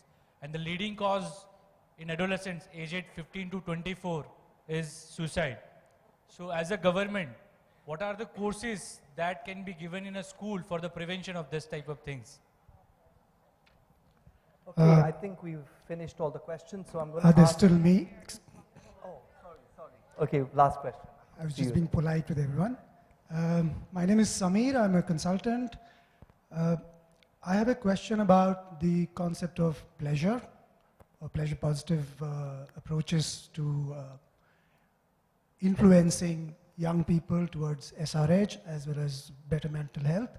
So I'm just curious to learn from the experts on the panel if pleasure-positive approaches to dealing with mental health issues have significant positive, negative, that's up to you to say. Pleasure-positive approaches towards, because we are here talking about young people and their primary drivers. Vikram, you just showed us a nice, cartoon graph where, there's passion. So pleasure, the concept of pleasure, either the understanding of pleasure or lack of it. I'd like to know your opinion on the implications of that with young people as mental health experts. Okay, thank you. That is the last question. Let me first start by asking Zoya, who has the unfortunate role of being the government representative here, can you solve all our problems? I just wish I could. And I think government plays a very major role in our country in providing health services, whether health services through the government system, as well as we are working on convergence. As you've rightly said, convergence is a very major issue in which we have to work with the Department of Education, we have to work with the Women and Child Development, we have to work with the Ministry of Youth Affairs, Ministry of Sports, Ministry of Legal. So as we are one government, we have multiple ministries. So we do have, as you rightly mentioned, convergent meetings are held. And we do decide on working together. We do decide on having a common reporting format, common meeting minutes. That is done. But work, as India is a huge country, as all of you have seen and know, convergence at the top doesn't really filter down to the bottom. So once we have converged at the top, all the detailed instructions go down to the bottom and fresh trainings, fresh discussions are held. So that does take time, and I would request all of you to bear, because adolescent health program is still very new. We're 2 years old, and this convergence takes years, and we are working very hard on repeated convergence with other ministries, and they are equally fond of working with us. So I request some patience for convergence. We are going to get there hopefully soon, so that this issue of not working together doesn't arise. One question which came was, which I need to answer, is about the, I think, child abuse you were talking about, and neglect. Yes, yeah. As a government policy, there is no policy per se to cover issues of very early childhood neglect. So we are basically dealing with medical practitioners like you all who deal with cases on a clinical basis. There is no program as such of that. Unless we have involved Anganwadi workers who look at care and nutrition of newborn child, along with the pregnant woman who attend these Anganwadi centers, which are in the community, in which the mothers are told how to feed, how to look after the child, what immunization to be given. In case they're not provided, what is the complaint system, what is the mechanism. So yes, government is trying very hard, and we do look for support for a lot of our development partners who are supporting us in the field. We have our NGOs who are working in improvement of health issues as well as these. I think that is all I can say regarding that. Another issue which was mentioned was that need of community health workers, which was mentioned. Yes, we do. No, I think first I'll mention the community component, which was mentioned. In our RKSK, community component is one very crucial component in which we are involving our ASHA worker, which is the accredited social health activist, who is the basic field level health worker. We are training her, and this ASHA is supporting the peer educator. The peer educator is the chosen adolescent, boy or girl, who's working in the community and in school. So there's a boy and a girl who's in the school and the community, and they're supported by this ASHA worker. So this community component is something which is new for us, which we have started this year, and we are training these peer educators and the ASHA workers together to strengthen this community. Community is the weakest link which we found, because initially it was all facility-based intervention. So community component is new, and we are implementing this through use of NGOs in various states as well as government machinery. So this is the one component which we are working on strengthening. Last component, last question I think which I need to answer is about courses for prevention of suicide in schools. If I go back to the peer educator component, we have peer educators who in schools and in community, which gradually, as of now, we have about 1.6 lakh peer educators in India. So gradually this number will increase when all the states take up this program. So these peer educators will work in schools and in community, like I mentioned. So ones in school will actually be dealing with these 6 main thematic areas which was mentioned. One of them is mental health. So they will not actually be treating the mental health, but they will work with nodal teachers in schools. So we have a school intervention in which there will be teachers who are trained on all adolescent issues. One of them, of course, is mental health, and these teachers will be called health ambassadors. So that peer educator, along with health ambassador, will be able to support this boy or girl who is in need, and at least tell them where to go in case the need arises, if the mental disorder issues really increase. I think I have covered. Yes. Thank you. Since you have got quite a few questions and we're now running out of time, I'm going to ask each of you to respond briefly. Meghna, you can respond to any question you want, but in particular, could you take the question on youth leadership? Hi. So I'm working with an initiative called It's Okay to Talk, where we're organizing workshops in different colleges. I think this is also related to the question of community intervention, because you're working with a specific group of people and you're not providing counseling or care services, but we're focusing on the importance of learning self-care, and we're focusing on the importance of helping your peers or anybody else and how to respond to that. Youth leadership, I think, I mean, everybody else here is an expert in their field, and a lot of talks happens about what you can do for adolescents, but the adolescent voices about what they really want is missing, because they're not even aware that they can have a voice. I think ma'am also asked a question about, does awareness exist?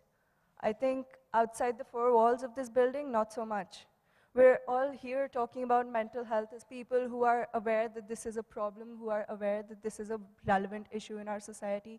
For everybody else out there, not everybody, but a lot of people out there, it's not even something that is at the forefront of their mind. It's not even a concept that exists.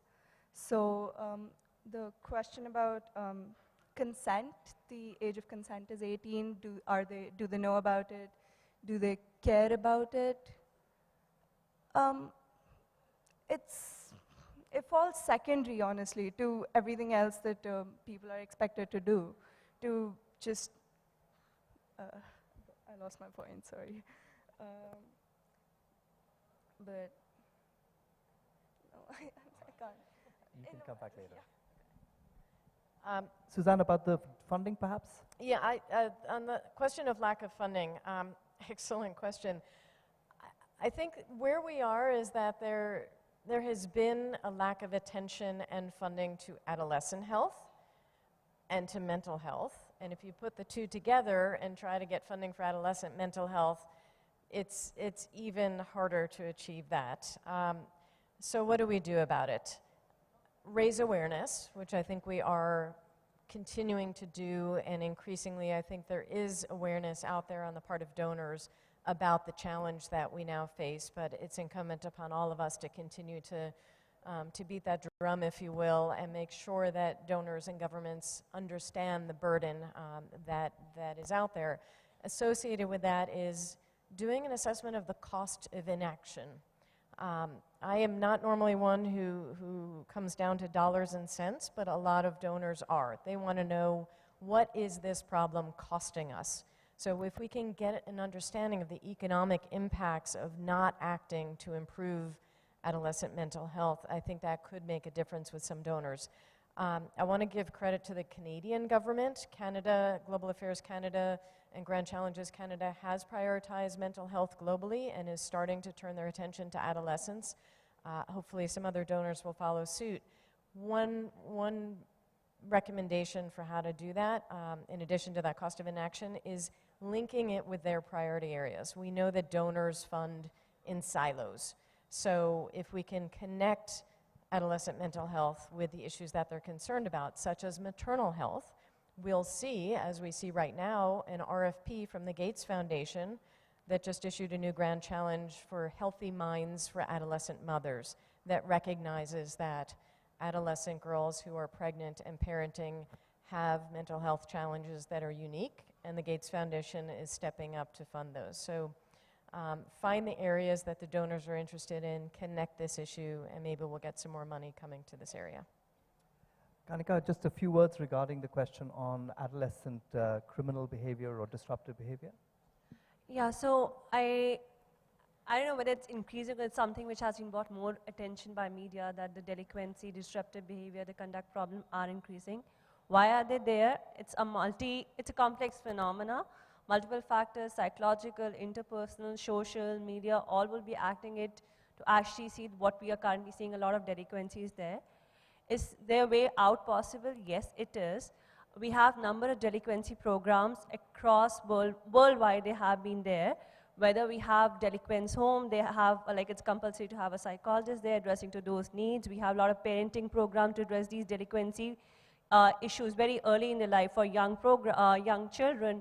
We have a lot of school-based intervention which basically focus on addressing these delinquent behaviors, and a lot of life skills actually focus on helping overcome these things.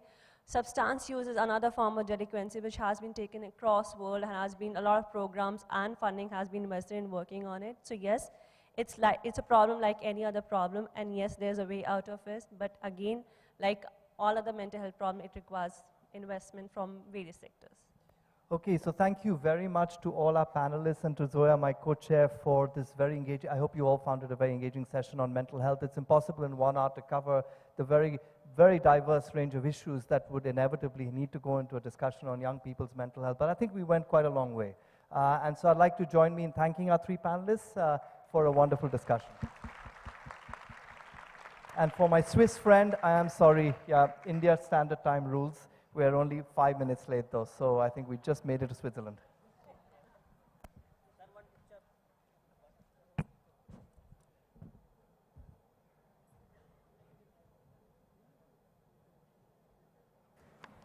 Well, once again, we'd like to thank all our panelists. Thank you so much. That was quite an engaging and interesting discussion.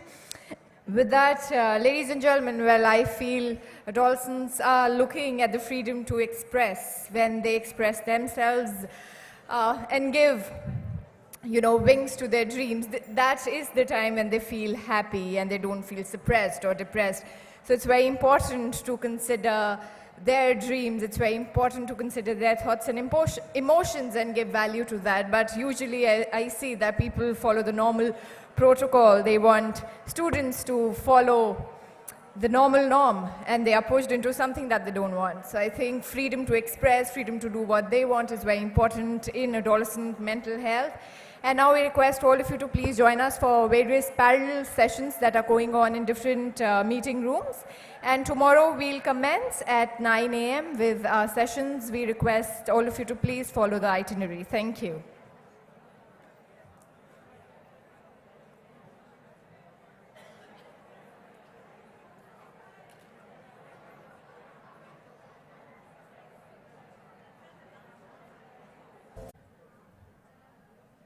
This one. Is it working? You can use this. This is working.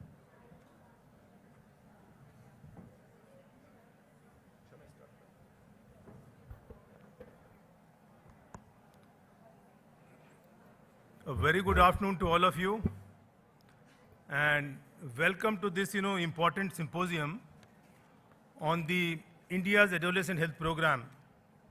The program, which is called as the Rashtriya Kishore Swasth Karyakram.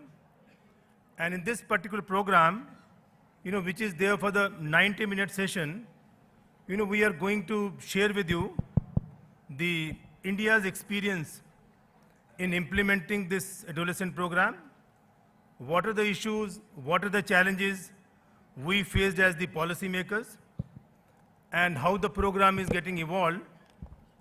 And beside, the views of the policymakers at the national level, during this particular symposium, we are also going to share with you the field learning, and we have the experience of different states. So we have representatives from 4 states who will share their best practices while implementing the so-called the India's Adolescent Health Program, which is called as the RKSK. So before we start this program, and we are waiting for the Madam Vandana Gurnani, who will be chairing this session. She is stuck up in the traffic, but she'll be joining very soon. But we will continue with the whole symposium. And I will also like to welcome Mr. Chandramouli. I think most of you must be knowing. He is from the WHO headquarters, and I think he has been the champion of adolescent health. And I think he comes with a lot of wisdom around adolescent health, with a lot of learning experience. So I think he'll bring a lot of learning for you also. And we also happy that we also have a representative, Mr. Venkatesh, from the UNFPA, the Deputy Country Representative, and he has also been working in the area of adolescent health program.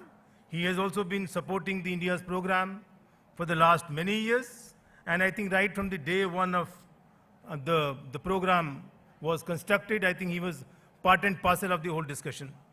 So and then I have with me my colleague, Dr. Sushma Dureja, who has been working in the adolescent health program right from the day one, and she also comes with a lot of experience and the learning.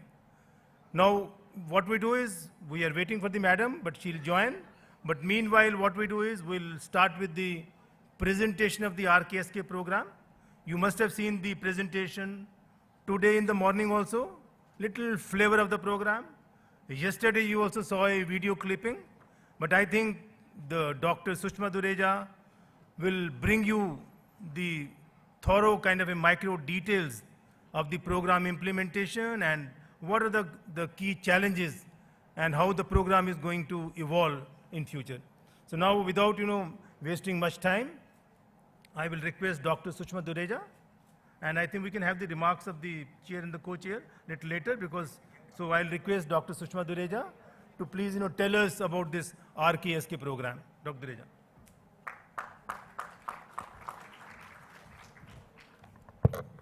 Good afternoon and a very warm welcome on my behalf and the behalf of entire Ministry of Health and Family Welfare, Government of India. In the next few minutes, I'll be talking about why we need to focus on adolescents, what's the need, then how the adolescent health program has evolved in India and how we have reached the RKSK, and in the last 3 years, almost 3 years, how have we progressed in this program, Rashtriya Kishore Swasth Karyakram, and lastly, but not the least, the moving forward, what all we plan to have in the next few years to come. As all of you must be aware that India has 17% of world's population, but at the same time is the home to 20% global adolescents. And if we talk in the absolute terms, it's 253 million, the largest ever adolescent number or any single piece of earth. So another thing, this number is increasing progressively. In the last 6 decades, it has increased 3-folds. By 2030, we expect it to cross 260 million, and by 2050, close to 300 million. So a fast progress. If we look at the demographic transition in India, I hope you can appreciate from here 10 to 14 and 15 to 19. is the numbers are quite big, and the same is going to be there in 2030. In 2050, there is going to be a decline. This is the demographic bulge for the adolescents, which is going to decrease by 2050. So by 2030, we have a reasonable good time to have the demographic dividend. These, you'll very well recognize that the 253 million adolescents represent a great opportunity to transform social and economic profile of the country, but at the same time, we must invest in their health, education, and development. This is the time to have the demographic dividend. That means we need to work with them extensively. You'll all appreciate that the behaviors formed in adolescent influence health and morbidity across life. They are responsible for 20 to 25% of morbidity in the later part of life. Lifestyle and behavior are linked to many conditions which may crop up later in the adult life. More than 33% of disease burden and almost 60% of premature deaths are or can be attributed to behaviors that were present during the adolescent period or they were acquired during the adolescent period. As we can see, tobacco consumption, alcohol consumption, physical inactivity, obesity, they are becoming increasingly common during adolescence. And often they persist during the adult life. And they have been associated with various types of coronary heart disease, diabetes, stroke, and various types of cancers. Also, another thing that we need to understand is the shifting burden of disease. We must appreciate that the leading causes of death and percentage change that is happening in the last 2 decades across the globe and also in India is showing a definite trend. There is a decrease in the infections, all types of infections except for HIV and AIDS infection. But at the same time, there is an increase in the occurrence of ischemic heart disease, COPD, stroke, diabetes, cirrhosis, and other chronic kidney diseases. Also, there is an increase in incidence of road injuries, self-harm, and falls. That means we must understand the changing trend so that our interventions can be tailored accordingly. And now looking at what are the various causes of death in the adolescent age group. They have been disaggregated by age and sex, and the data comes from the Global Health Estimates 2015 and WHO 2016. If we look at the females, in both the age groups, young adolescents 10 to 14 and 15 to 19 is mainly the infection. In 10 to 14 is mainly the infections, lower respiratory infections, diarrheal diseases, meningitis, HIV. While in 15 to 19, which is associated with the reproductive age group in some of the low middle income group countries, is the maternal conditions, conditions associated with pregnancy which top the list, followed by self-harm and road injuries. While if we look at the death data, causes of death in males, they more or less remain the same in both the groups, 10 to 14 and 15 to 19. Road injury tops the list in both these categories, followed by interpersonal violence, drowning, self-harm. So understanding the causes of these mortality, we have to work accordingly. Now coming to the Indian adolescent health scenario, I'm putting up this slide with comparative bars because it's a positive thing that our country can really be proud of. Or we can say we are moving in a positive direction. The yellow bars represent the data of 2005 and 6, that is NFHS 3 survey, while blue bars are NFHS 4, 15, 16 data. The men who are literate, the percentage has increased. The women who are literate, the percentage has increased. The women with 10 years or more of schooling, it has shown a considerable increase from 22 to 35%, 1.5 times at least. And another thing that I want to highlight here, this increase in schooling of women is associated with the decrease in the percentage of women who had an early marriage, and the women in the age group of 15 to 90 who got pregnant before the age of 19. So, very conclusively, we can say as the duration of schooling has increased, it is associated with a percentage decrease in the early marriages, teenage marriages, and teenage pregnancy. It's a positive sign. It shows that we are moving in the right direction. It may not be entirely the credit goes to the health department. It's many social factors and other factors which are associated with it, but we are definitely on the right path. Other things, other parameters that we look at in the health scenario are the malnourishment in terms of obesity, being thin, and anemia. These are other nutritional parameters that we are looking at. They remain an issue of concern, and many of our interventions are directed towards these parameters. Current use of contraceptives among female adolescents remains low, and there is a definite focus on the family planning services for the adolescent. Then prevalence of mental disorders among 13 to 17, again around 7%. Mental health is one of the focus areas in our program, and as we have just discussed in the previous session, there is well-defined interventions under the program and linkages with the psychologists, psychiatrists, and the mental health program of our ministry. Then tobacco users, it has shown an increase. It's an area of concern, but then again we are working towards it.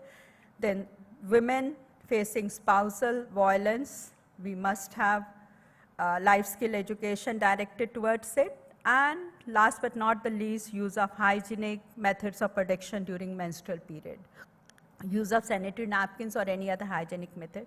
This is again a component for our program. So what I want to emphasize, though we do not have very robust data, but still on the data available with us, we have planned, or we have our program RKSK there to meet the needs of the Indian adolescents.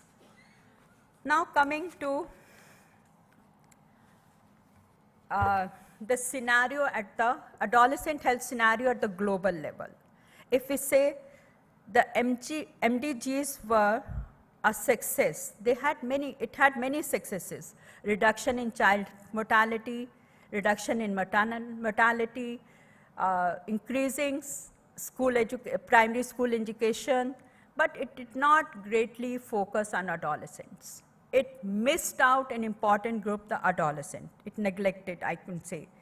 But now with the SDGs there, one of the key themes of the SDGs is to leave no one behind. And the key group that the SDG addresses is adolescents. This is very well reflected in the renewed global strategy on women, children, and adolescent health.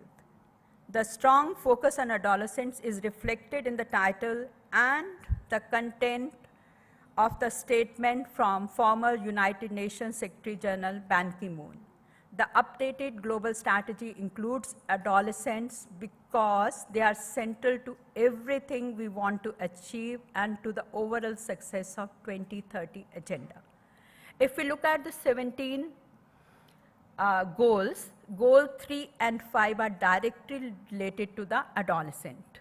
Goal 3 states ensure healthy lives and promote well-being for all of the ages, and Goal 5, achieve gender equality and empower women and girls. Besides this, practically every goal has an undertone or has some important message for the adolescents.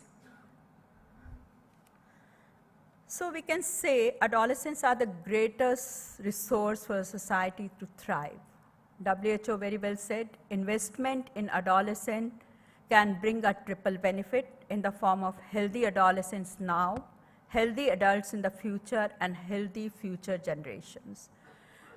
Yesterday, there was a mention about the investment for adolescents. An investment of $1 in adolescents will bring a benefit of $10, 10 times, or even today we talked about it. Investment in adolescents is an investment that should be by choice, not by chance. If we look at the evolution of adolescent health in India, long back, this is 70 years back, 1946, Boer Committee emphasized in school health, which was given prime importance. Over the decades after that, there has been importance to the adolescent as a distinct group, underserved group, and covered in all programs including health. In 2006, IRSH program was identified as a key strategy under RCH2 program. But probably this was not enough because of two reasons. It just dealt with the reproductive and sexual health issues and to some extent nutrition. And it was a clinic-based curative approach. In 2013, subsequent to call to action, there was a strategic approach to RMNCH plus A, that is the continuum of care. Adolescents were identified as an important group to be covered under all types of health services, all life stage approach, and it was very well defined and drafted as a national adolescent health strategy. In 2014 January, RKSK was launched. As we all know, this program is a paradigm shift. As I said, the IRSH program was a clinic-based approach, and it basically focused on reproductive and sexual health. RKSK is based on the principles of participation, rights, inclusion, gender equity, and strategic partnerships. It envisions that all adolescents are able to realize their full potentials. RKSK is a shift from the curative approach. It focuses on a holistic model with more emphasis on the promotive and preventive health services. And it reaches out to the community. Besides being at the facilities at the 3-tier level, it reaches out to the community, it reaches out to the adolescent in the spaces they live in. And essentially, it's a convergent model. We cannot bring services for the adolescent alone as a health sector. It has to work along with the other sector which also cater to adolescent health needs. The key thematic areas or the program priorities, as we can say, sexual and reproductive health, nutrition, NCDs, substance misuse, injuries and violence, including gender-based violence, and mental health. If we look at the data that I presented a little while ago, all those data are quite well taken care of by the thematic areas that we are dealing with.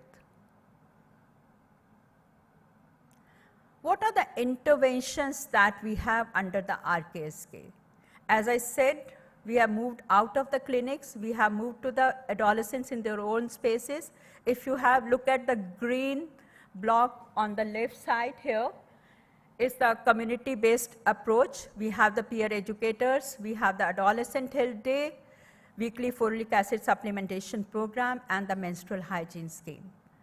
For the paucity of time, I won't go into the details, but these are well-established programs which are progressing pretty well in all the states across the country.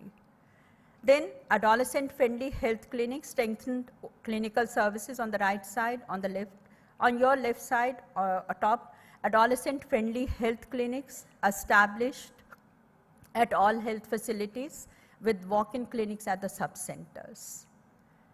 I'm not sure how many of you are familiar with the Indian scenario, but we have the provision of services quite close to the beneficiaries.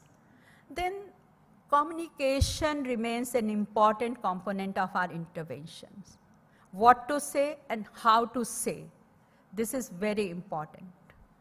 And use of mass media, mid-media, interpersonal communication, and a liberal use of new age media channels like networking, SMS, website, and everything that is Facebook page or apps that is being utilized across the country. As I said previously, health cannot work alone. It needs to converge with other stakeholder ministries to deliver the goods. There has to be convergence within the department and with other ministries that I'll be talking of little later.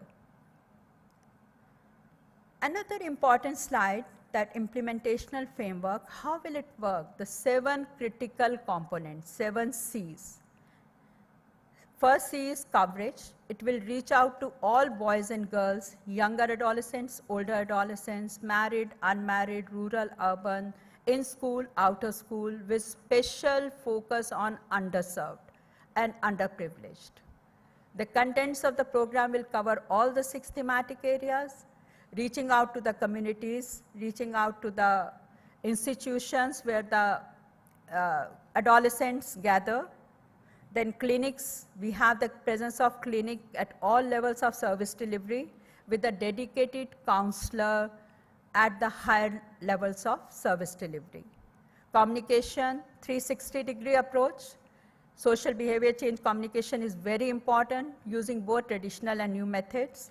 Counseling, again of paramount importance. Besides the dedicated counselor, practically what I believe, starting from the siblings, parent, teacher, any field level worker, they can be the barefoot counselors to work with the adolescents. Convergence with all relevant departments within the ministry and other important ministries is of paramount importance.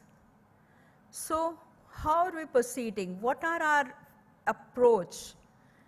We are so far, let me say, we basically was following a facility-based approach where we provided the counseling and the clinical services and adolescent health resource center at the district hospital, and a community-based approach where we had all the interventions at the community level. That is the peer educator, quarterly adolescent health day. Quarterly adolescent health day, let me elaborate, is a gathering, it's a get-together to sensitize the community, the parents, other stakeholders and caregivers about the need, about the adolescent health issues, need to address them, and the facilities or the services available for the adolescent. Why we may not have much of crowd at the adolescent-friendly health clinics? Because maybe the community, the parents, the adolescents are not aware of such services. So this is a good platform to be used for creating awareness and all these community-based approach. A new approach, school-based approach, which is coming up in a big way, though we had some of the interventions already happening at the school level, but we are going to intensify the activities which are proposed to be held at the school level. The reason is, in majority, many of our states, or I will say majority of our state, as high as 90% of our adolescents are school going. So it's easy to reach them in the school surroundings. I know that the out of school adolescents are more vulnerable, but at the same time we are reaching out to majority of them in the school settings. The school-based approach also becomes important. Convergence, as I said, we have to have the convergence with the other departments within our ministry: maternal child health, family welfare, national AIDS control program, tobacco control, mental health, and program for NCDs. And we must need to work with the other ministries: human resource development, women and child development, youth affairs and sports, social justice, drinking water and sanitation, and tribal affairs. These are all the ministries we are working with.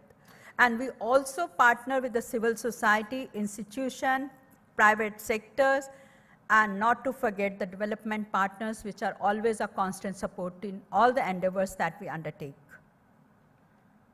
So, a little bit on communication. It's not a technical program, it's a social program. Social in the sense is very different from child health or maternal health. We not only have to reach up to the adolescents, we have to address the family, friends, community, key influencers, and we need to have the skill development and trainings of frontline workers. We have to sensitize the entire health system. And at the same time, we have to work with the political leaders, policy makers, through various advocacy and media engagement to make them, to sensitize them about the need for adolescent health care. Messaging for the adolescents, all types of messaging, all types of methods we have to adopt: mass media, outdoor mass media, printed material, creating events like Nukkad Natak or dance, drama play, other audiovisual programs, telecom-based platforms like I just mentioned about the Satya Salah app and other things, and internet-based program. Another important intervention that we have is the peer educator, Satya. They are the adolescents selected from the community itself, maybe 4 in a population of 1,000, and they are the important program pillars. And the program is based on the premise that the young people reach out to one another for information and help issues related to their health and well-being. And they have been branded as Satya to give them an identity. Satya material has been developed to facilitate the transaction of their knowledge and information. They get, through their training, they get empowered themselves, and they transmit the information that they have to the other adolescents around them. Now, talking, I said we launched the program in January 2014, and we have moved forward. We have progressed. We have around 7,300 health facilities with adolescent-friendly health clinic, and more than 6.2 million clients had clinical and counseling services during 2016-17, and so far in 2 quarters, 3.2 million clients have attended. This program is a program, weekly iron folic acid supplementation is directed at reduction of prevalence of anemia, prevalence and severity of anemia, and around 35 million beneficiaries are covered in this program every year. Training remains an important component if we want to have the successful program. The medical officers, ANMs, and dedicated adolescent health counselors have been trained on the program. Menstrual hygiene scheme is to reach out to those adolescent girls who are not aware of the menstrual hygiene practices and are reluctant to buy these menstrual hygiene products from the market.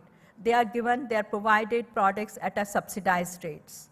Peer educators are being trained, and adolescent health days sessions are being held. So we are progressing well in our program. We are just 3.5 years old, and we are progressing well. Moving ahead, we are aware no progress is good enough. And also, it's a dynamic and evolving program with possibilities of mid-course corrective actions based on evidence. And there are opportunities on further convergence. As I said, there are many other platforms to reach out to adolescents. School health activities. This is school health, there is a increasing focus on the school health activities, as majority of our adolescents in many of the states are school going. And we realize that establishing healthy behaviors during childhood is easier, and school play a critical role in helping students establish lifelong healthy behaviors.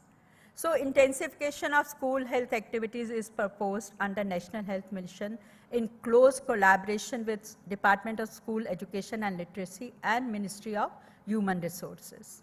This activity will reach out to 26 crore children, that is to 60 million children, their families and communities, setting off a chain reaction towards better health profile of the country.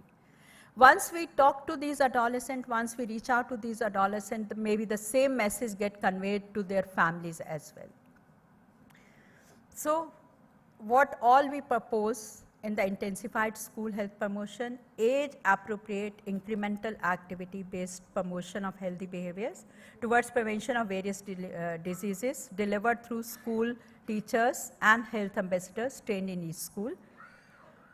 Then health screening of these children against for the 30 identified health conditions for early detection, free treatment and management, provision of services, WIFs, IFA tablet, that is albendazole tablets, electronic health records with the Aadhaar linkage, and upgrading skill of the teachers with the emergency care. So these are some of the activities that we intend undertaking. 2 teachers as health ambassador to be assisted by Sathiyas. The contents age appropriate. So coming to a close, how do we intend moving forward? Persistent political and administrative commitment, enhanced resource allocation, greater media engagement, community engagement and demand generation, enhanced convergence with the stakeholder ministries, health system resilience for provision of quality adolescent health services, research and innovation will always remain a part of our program, and accountability. So the key messages for the session: essential packaging of services and choosing evidence-based intervention at the individual, community and structural level, strengthening multi-sectoral approach, building linkages with all existing programs for adolescents, measuring progress with evaluation and documentation, and replicating lessons learned from our best practices. Us being a country with low contraceptive prevalence rate for the adolescents, the lessons from FP 2020 and Family Planning Summit must be utilized to increase the adolescent contraception in India. Thank you.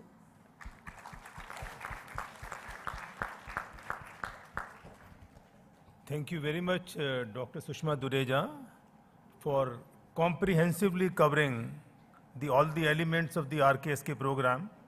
She spoke about the strategies, the interventions. She also spoke about, few challenges. So thank you very much, Dr. Dureja.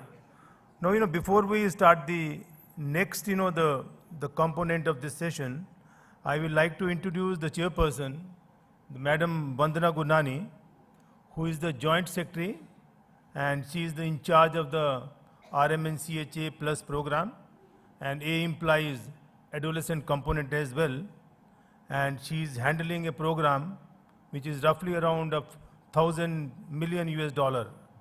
I mean, a lot of investments are happening in the RMNCHA program, and even in the adolescent program also, there are a lot of investments are happening.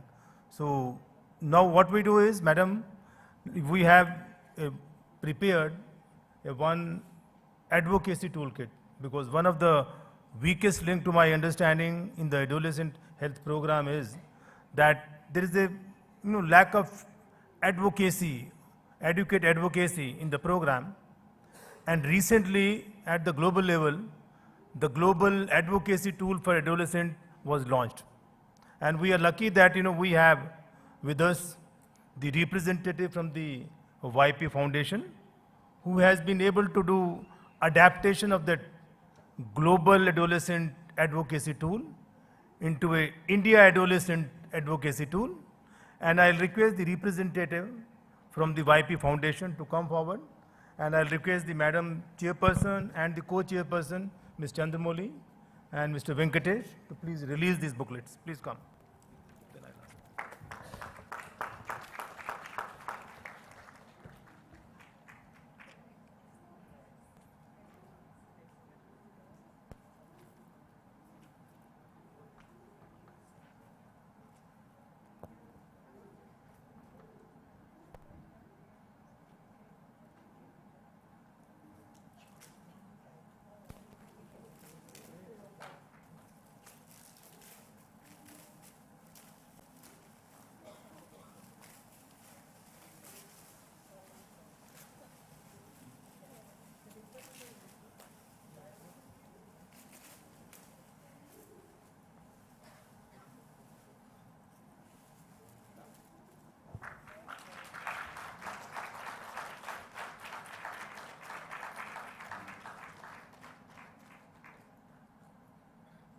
you very much, all of you.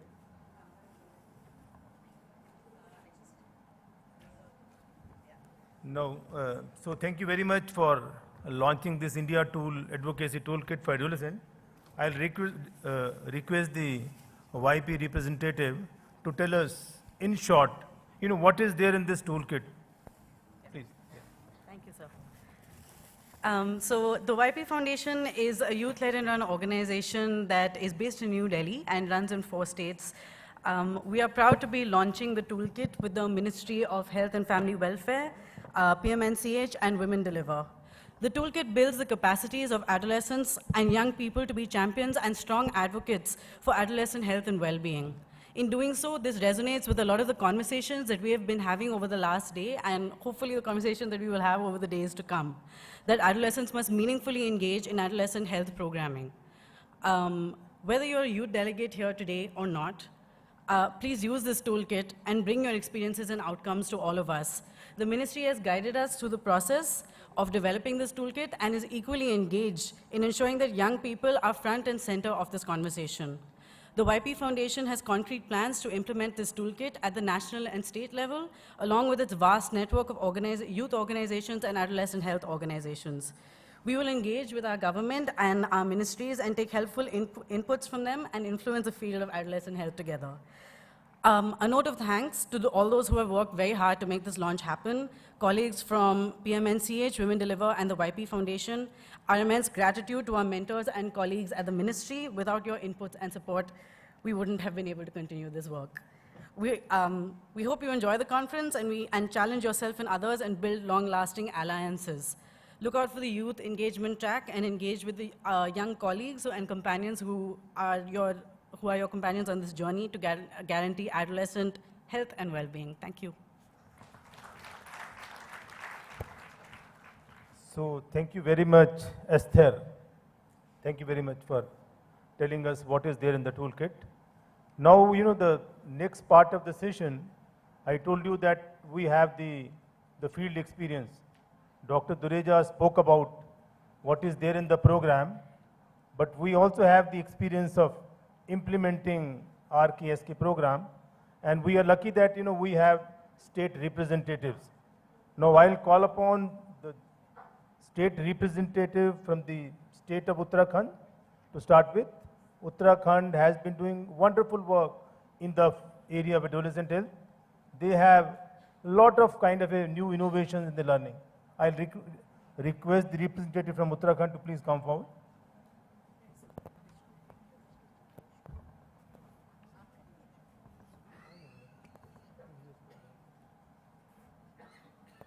We'll miss you, Chandresh. You'll do it? Okay. Thank you, and warm welcome to everybody. I'm Amit, and I'm part of a team which creates an enabling environment for adolescents, among many other things.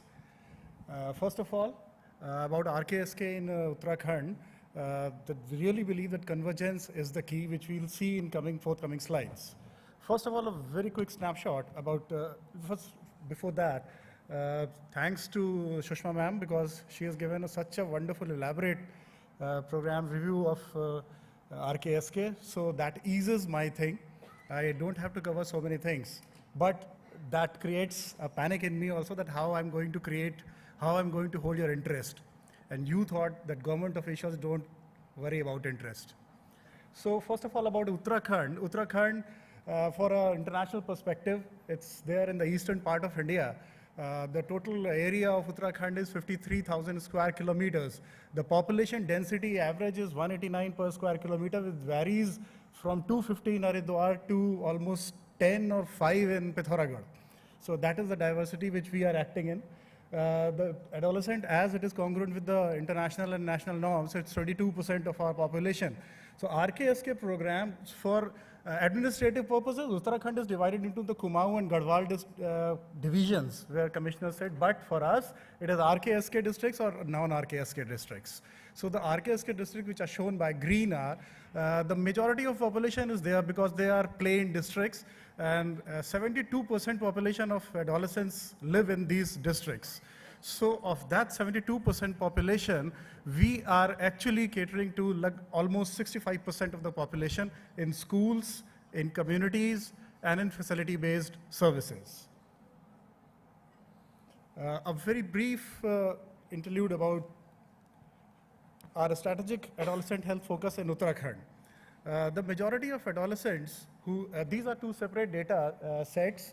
The first two are from NFHS 4 due to lack of any direct evidence from our RKSK studies. But the last three are from two independent studies done by dental specialists. They were doing these studies for their own specific purposes, but we found some data which was of our interest. The third is a typo. Typos like recycled virus definitely find some place and they enter into this. Actually, this line, I'm sorry for that, actually this line was that majority of adolescents who consumed tobacco are 17 to 19 years of age group, that is 46.6%, and 65.8% of those are below the 13 years. 61% adolescents started using tobacco due to peer pressure. So if we do some intervention in this field, and if it removes peer pressure, so we'll be removing a major determinant of tobacco use. And this tobacco use is generally non-smoking kind of tobacco use, which is easy to get access and easy to hide. Although the prevalence of tobacco consumption is decreasing, but it is having a rising prevalence among girls in our state. So how did it happen? Already ma'am has told you about on the national perspective, but how it happened in our state. Actually, we already had a robust system of running AFHC clinics. We actually ran away with the idea when it was introduced in 2010 and somewhere around it. So we were already having AFHC clinics in almost all district hospitals at that time. We have got 13 district hospitals, as we have got 13 districts in total. So from the program at national level was launched in January 2014. In our state, it was launched in September 2014. So we just upscaled. So right now we have got 16 AFHCs, adolescent-friendly health clinics. These, and what are these? This is one room in one clinical facility, which is being run by a counselor, and almost everywhere, wherever it is possible, they are always being looked by the senior physician who is posted at that facility. So these are of three kinds. One is in sub-centers, where any adolescent can walk in and get a clinical counseling by ANMs. Then another one is in CHCs and PHCs, where 9 to 2 and CHCs and 9 to 4 p.m. They can go and get help, whatever they need to. And then in district hospitals, it's again 9 to 4.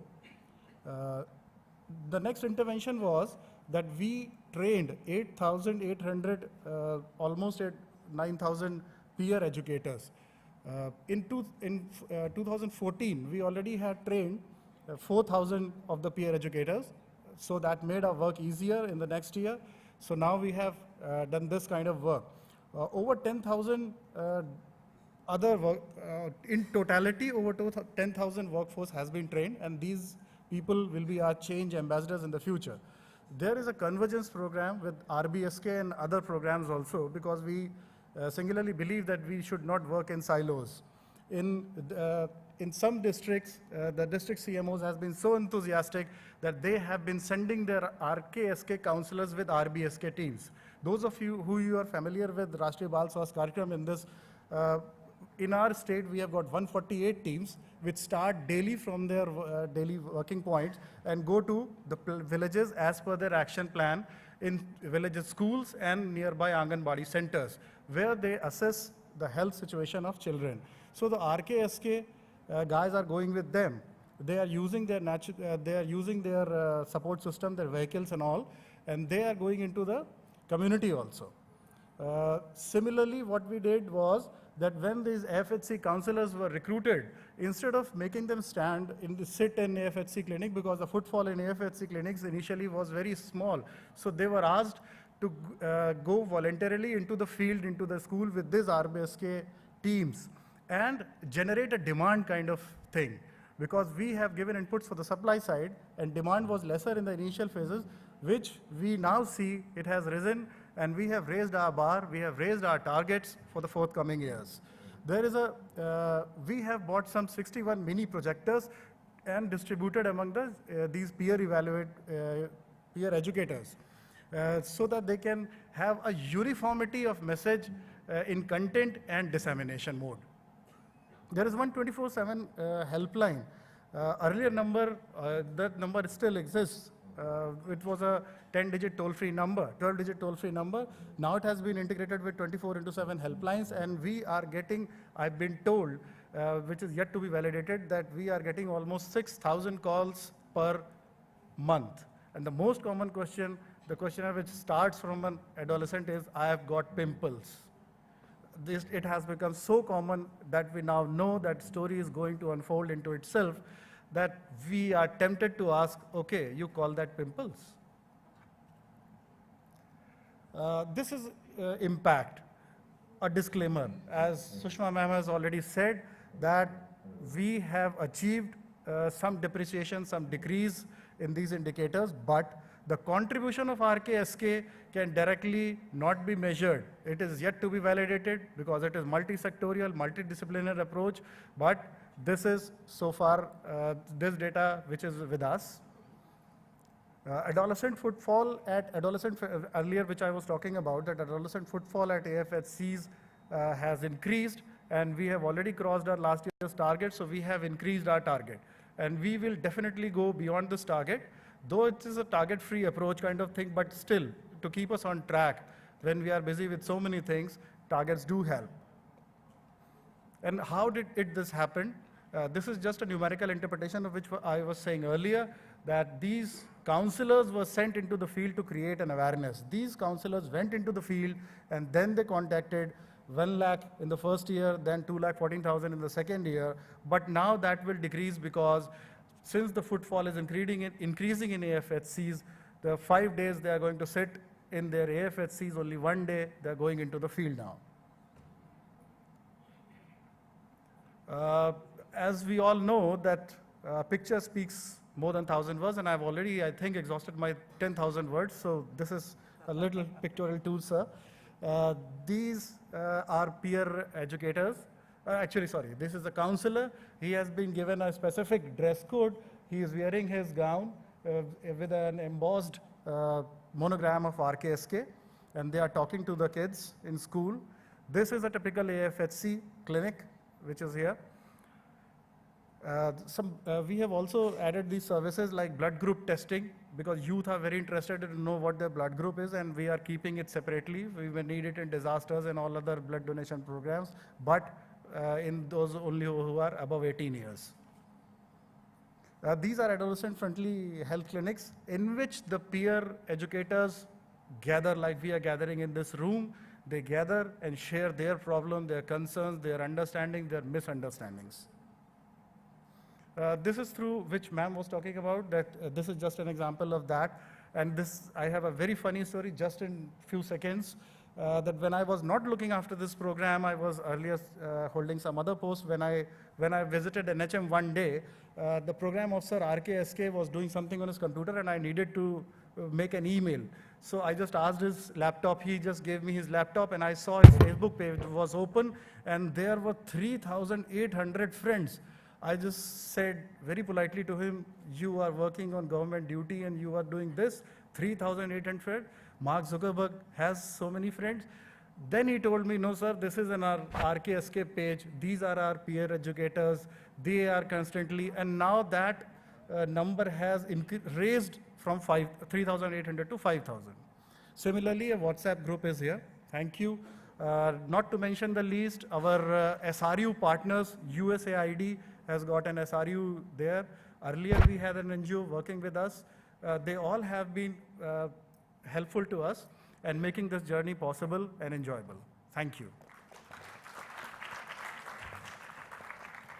Thank you very much for sharing the experience from Uttarakhand. Excellent presentation. Now I'll request the representative from Kerala, if you can come over and tell us about your experience.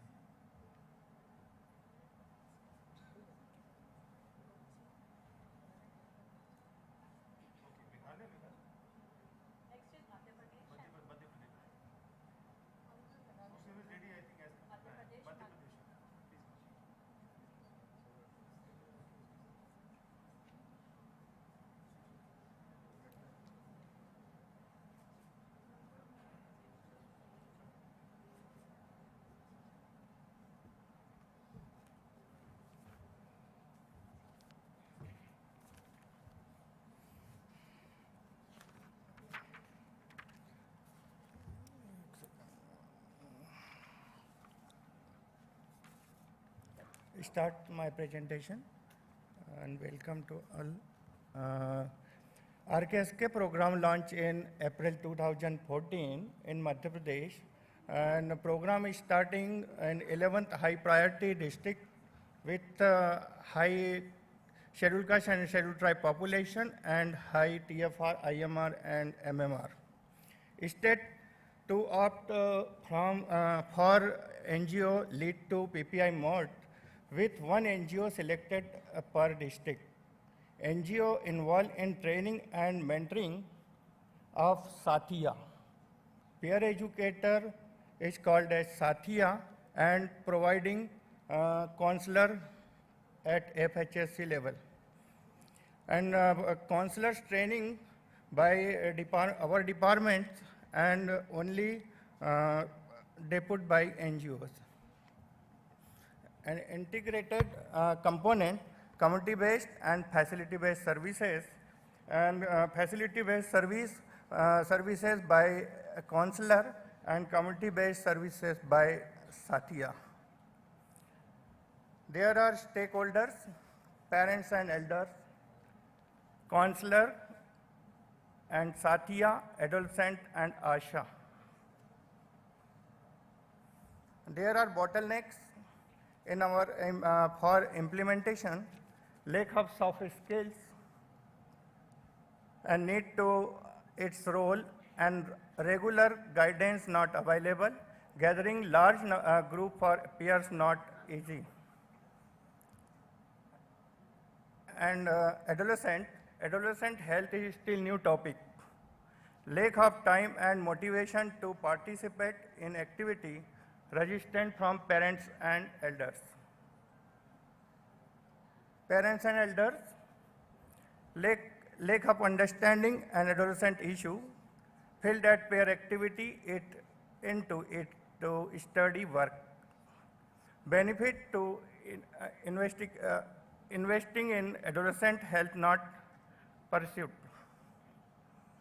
And counselor, lack of refresher and advanced training, inadequate job aid, not enough time for good quality outreach activities.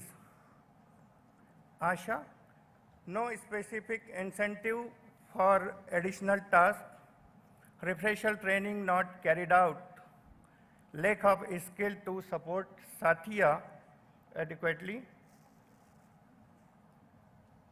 Now, MP or innovation start, and next over to Smita for innovation presenting in Madhya Pradesh. Thanks, Dr. Edau. As Dr. Edau has told about you, the whatever bottlenecks we faced while implementing the program, and eventually we decided to have a completely 360-degree approach so that we can sort out the issues at the field level and really come out with some innovative ideas at every level. I will go step by step. First is the, when Dr. Dureja ma'am also explained you that this peer educator concept was not suiting because there was an unnecessarily burden on the adolescents to become an educator, which was very tough for them. So what we thought is we call them Sathiya, that is the friends, and then they will be, it will be easier for the adolescents to carry their role. What we have done is to establish these Sathiyas in the villages. Across all RKSK villages, we have organized oath-taking ceremony in all villages in the presence of Sarpanch, that is the head of the village. That helped these Sathiyas to get established as a volunteer for the program. Also, we have created a group of adolescents called as Sathiya Brigade. That is, every Sathiya has formed a group of adolescents and they call it the Sathiya Brigade. Thirdly, we are having shadow peers in every village.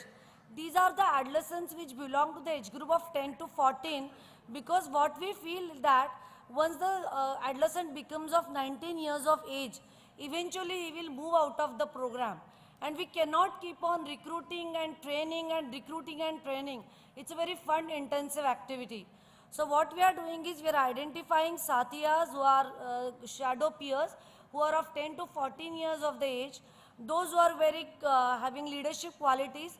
They are a part of the Satya Brigade, and eventually they will be a part of the program once the old Satya moves out of the program.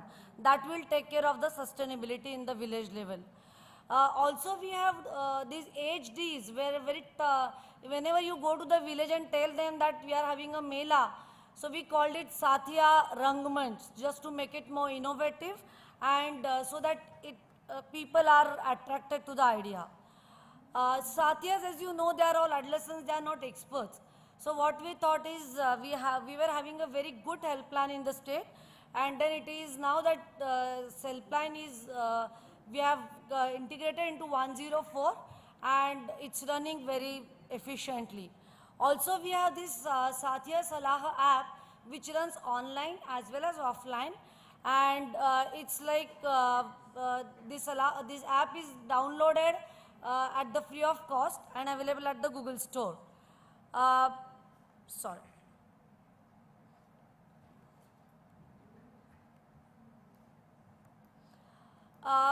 Also, if you have seen the older Satya kids, the books were heavily texted. When we had gone to the villages and we saw that these adolescents were finding it too tough to understand it and also too tough to transact the whatever information there was in the booklets, then we decided to, with the help of our technical partner in Madhya Pradesh, UNFPA, and also the UNFPA team at Delhi, they helped us to have this kind of books converted into comics. So now we have this 24 set containing 24 books on various topics ranging from nutrition, anemia, child marriage, substance abuse, and we are having these sets of books, and maybe in our next month all these books will be in a staggered manner will reach to all villages in Madhya Pradesh. Also, out of these 24 books, first 3 set of books on anemia, they are converted into animation. We have bought the projectors in the last ROP, and now these projectors will be distributed on a pilot basis, and if it runs successfully, then eventually all these books will be converted into a comic. I'm just flipping through just you to give the idea that how these books look like. This is the matter. That is it's in a very lucid language. Now, when there was one major thing happening, that Satya, who's an adolescent in the village, was finding it too tough to organize the group meetings. When there was a parental pressure, if they wanted to go to the sector level meetings, even if they want to gather the groups, have the Satya Brigade meeting, they're finding it too tough. So what we thought is that we need to have some mentoring system for these Satyas. Unless these Satyas are anchored by somebody, they won't be able to do any good work in the field. So eventually what we did is, we have formulated this mentoring system at 4 levels. One is the district level, then at the block level, then at the cluster level, and then at the village level. At the block level, our adolescent health coordinator and our district community mobilizer, that is the ASHA program, they are the facilitators at the district level. When it comes to the block level, the block community mobilizer of ASHA program and block level councillors, who are very important part of our RKSK program, they become the facilitator. When it comes to sector level, then our ASHA facilitators and mentors employed by the NGO. As Dr. Iaah told you, that we have NGO-led approach in Madhya Pradesh. We have identified one NGO for each district, and all NGOs have trainers who are eventually going to the field for 25 days in a month. And we have formulated a calendar. Also, we are developing an app to monitor their village level activities. These mentors and ASHA facilitators, they facilitate the whole process at the block level, and eventually when it comes to the village level, our own Satya and Asha together mentor these adolescents. Now what we do, as we have seen, we have developed the 24 books in the program. In every month, in the third week, the one book is taken for the dissemination, and eventually there is a discussion happening at the district level. We make them understand how to transact the topic, how to discuss the topic, what are the various methods that can be used, and eventually then from district to block to sector to village, the whole mentoring, the whole system takes care of the transaction of these subjects from district to a village level. We also understood that the councillors, because it's very tough, all these are high priority districts of Madhya Pradesh. So getting councillors from a very premier institute is very tough. So with the technical and financial support to certain extent from UNFPA, we have developed a e-Samvad platform. This platform has got 24 modules, and all these modules will take care of the councillors' training. Therefore, we are avoiding them to come to the state and get training. These modules are very user-friendly. There are videos, there are PPTs, there are some voiceovers. So, and also the councillor has to give some online exam, which is very easy. And once it is done, it takes only 6 hours per month. What we have done is to motivate councillors to do these modules online. We have linked this study to their appraisal, which generally takes every year, once in a year. Also, these modules are very easy. They can be also downloaded on the tabs and on their Android phones. Just to give you a glimpse that we have these 88 adolescent-friendly clinics. We have 4,400 plus villages, and we have these 10,000 plus Sathiyas who have been trained in 6 days modular trainings at the sector level. Just last 2 slides. If you look at the footfall of our clinics, the NGOs were recruited in July 16. They recruited the councillors, training completed, and they started functioning from August 16. And there is little drop in the between because of the exams. Generally what happens is in the month of January, February, when there is a tremendous academic pressure, generally children come to the clinics because of the stress level issues. Ma'am, last slide. Quickly, yeah. And last slide is about outreach activities. And thank you so much. So, thank you very much, Samita, for telling us the best learning in the community component of the RKSK program. Now, we have another state, the state of Meghalaya, who has an excellent experience in terms of running a clinic-centric approach for adolescent, and which is called in India as the adolescent-friendly health clinics. Please come.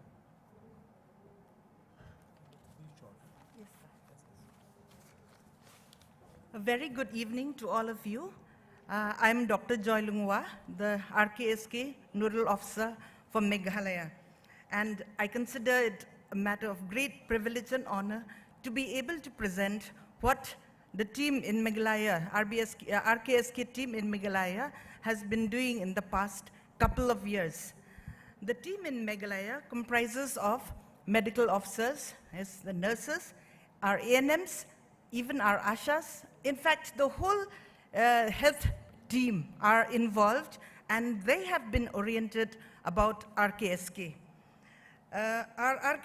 We also have our, I must admit that everyone has been doing their part, but the adolescent counselors are the game changers, because they are the ones who had gone to the field and worked so hard in order to improve the services that we have given to the adolescents.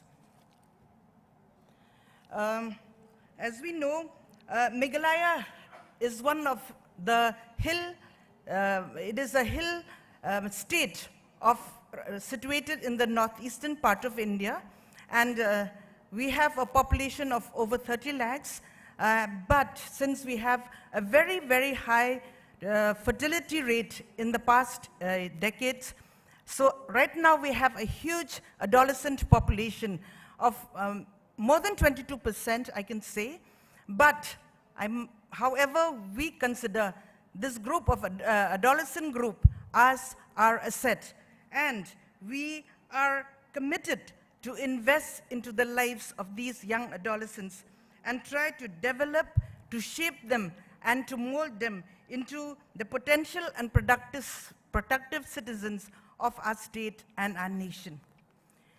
We have several rising problems among the young people. Number one is teenage pregnancy, which is happening all over. It's not that in Meghalaya we are practicing child marriage, but it's just that the young people, you know, they fall in love and have dating at an early age, and they make mistakes, and when they realize they are pregnant, it's always too late.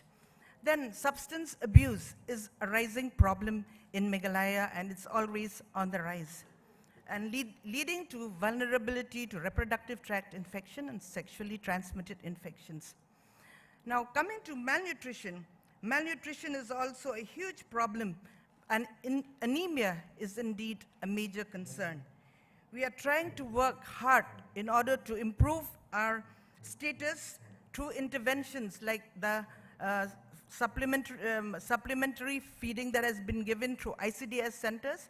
We have a very own WIFS program that is running in our state, and also we have intensified our nutritional counseling at all levels. Then we have changing dietary habits and lifestyle diseases that are on the rise as it is the world over. It is therefore mandatory that we propagate healthy lifestyles and inculcate the habit of eating healthy foods, avoiding junk foods and these harmful substances, and for our adolescents to exercise regularly. Our villages, we know it's a hill state, so our villages are scattered. Many are on hilly terrain, very difficult to reach, but we are trying our best to reach out to all the adolescents in our stage. Around 8,656 adolescents between 10 and 13 years of age are out of school as per the UDICE 2016 and 17. And we found that many of the young people are out of school, and this is really a great concern for us. So, talking about the solutions, we are organizing Adolescent Health Days as fun fest at points of large congregation. Because, you know, over time, our adolescent counselors have realized that only having the Adolescent Health Days in a quarter in the villages is not enough. And so, in order to reach out to a larger group, the adolescent counselors are venturing into schools. They are venturing into the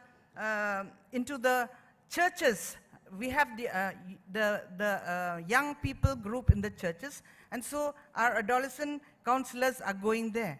And then they have awareness programs, screening of films, and then we have skits, drawing competition, quiz competition, and also focus group discussions. And then one block, they even conducted a football match, which has been sponsored by our public representatives and older members, some prominent members of the community.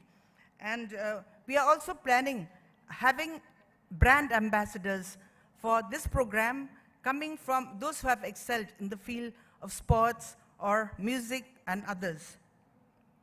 So, our Adolescent Health Days are packed with fun, like special activities, lectures, video shows, debates, and quizzes.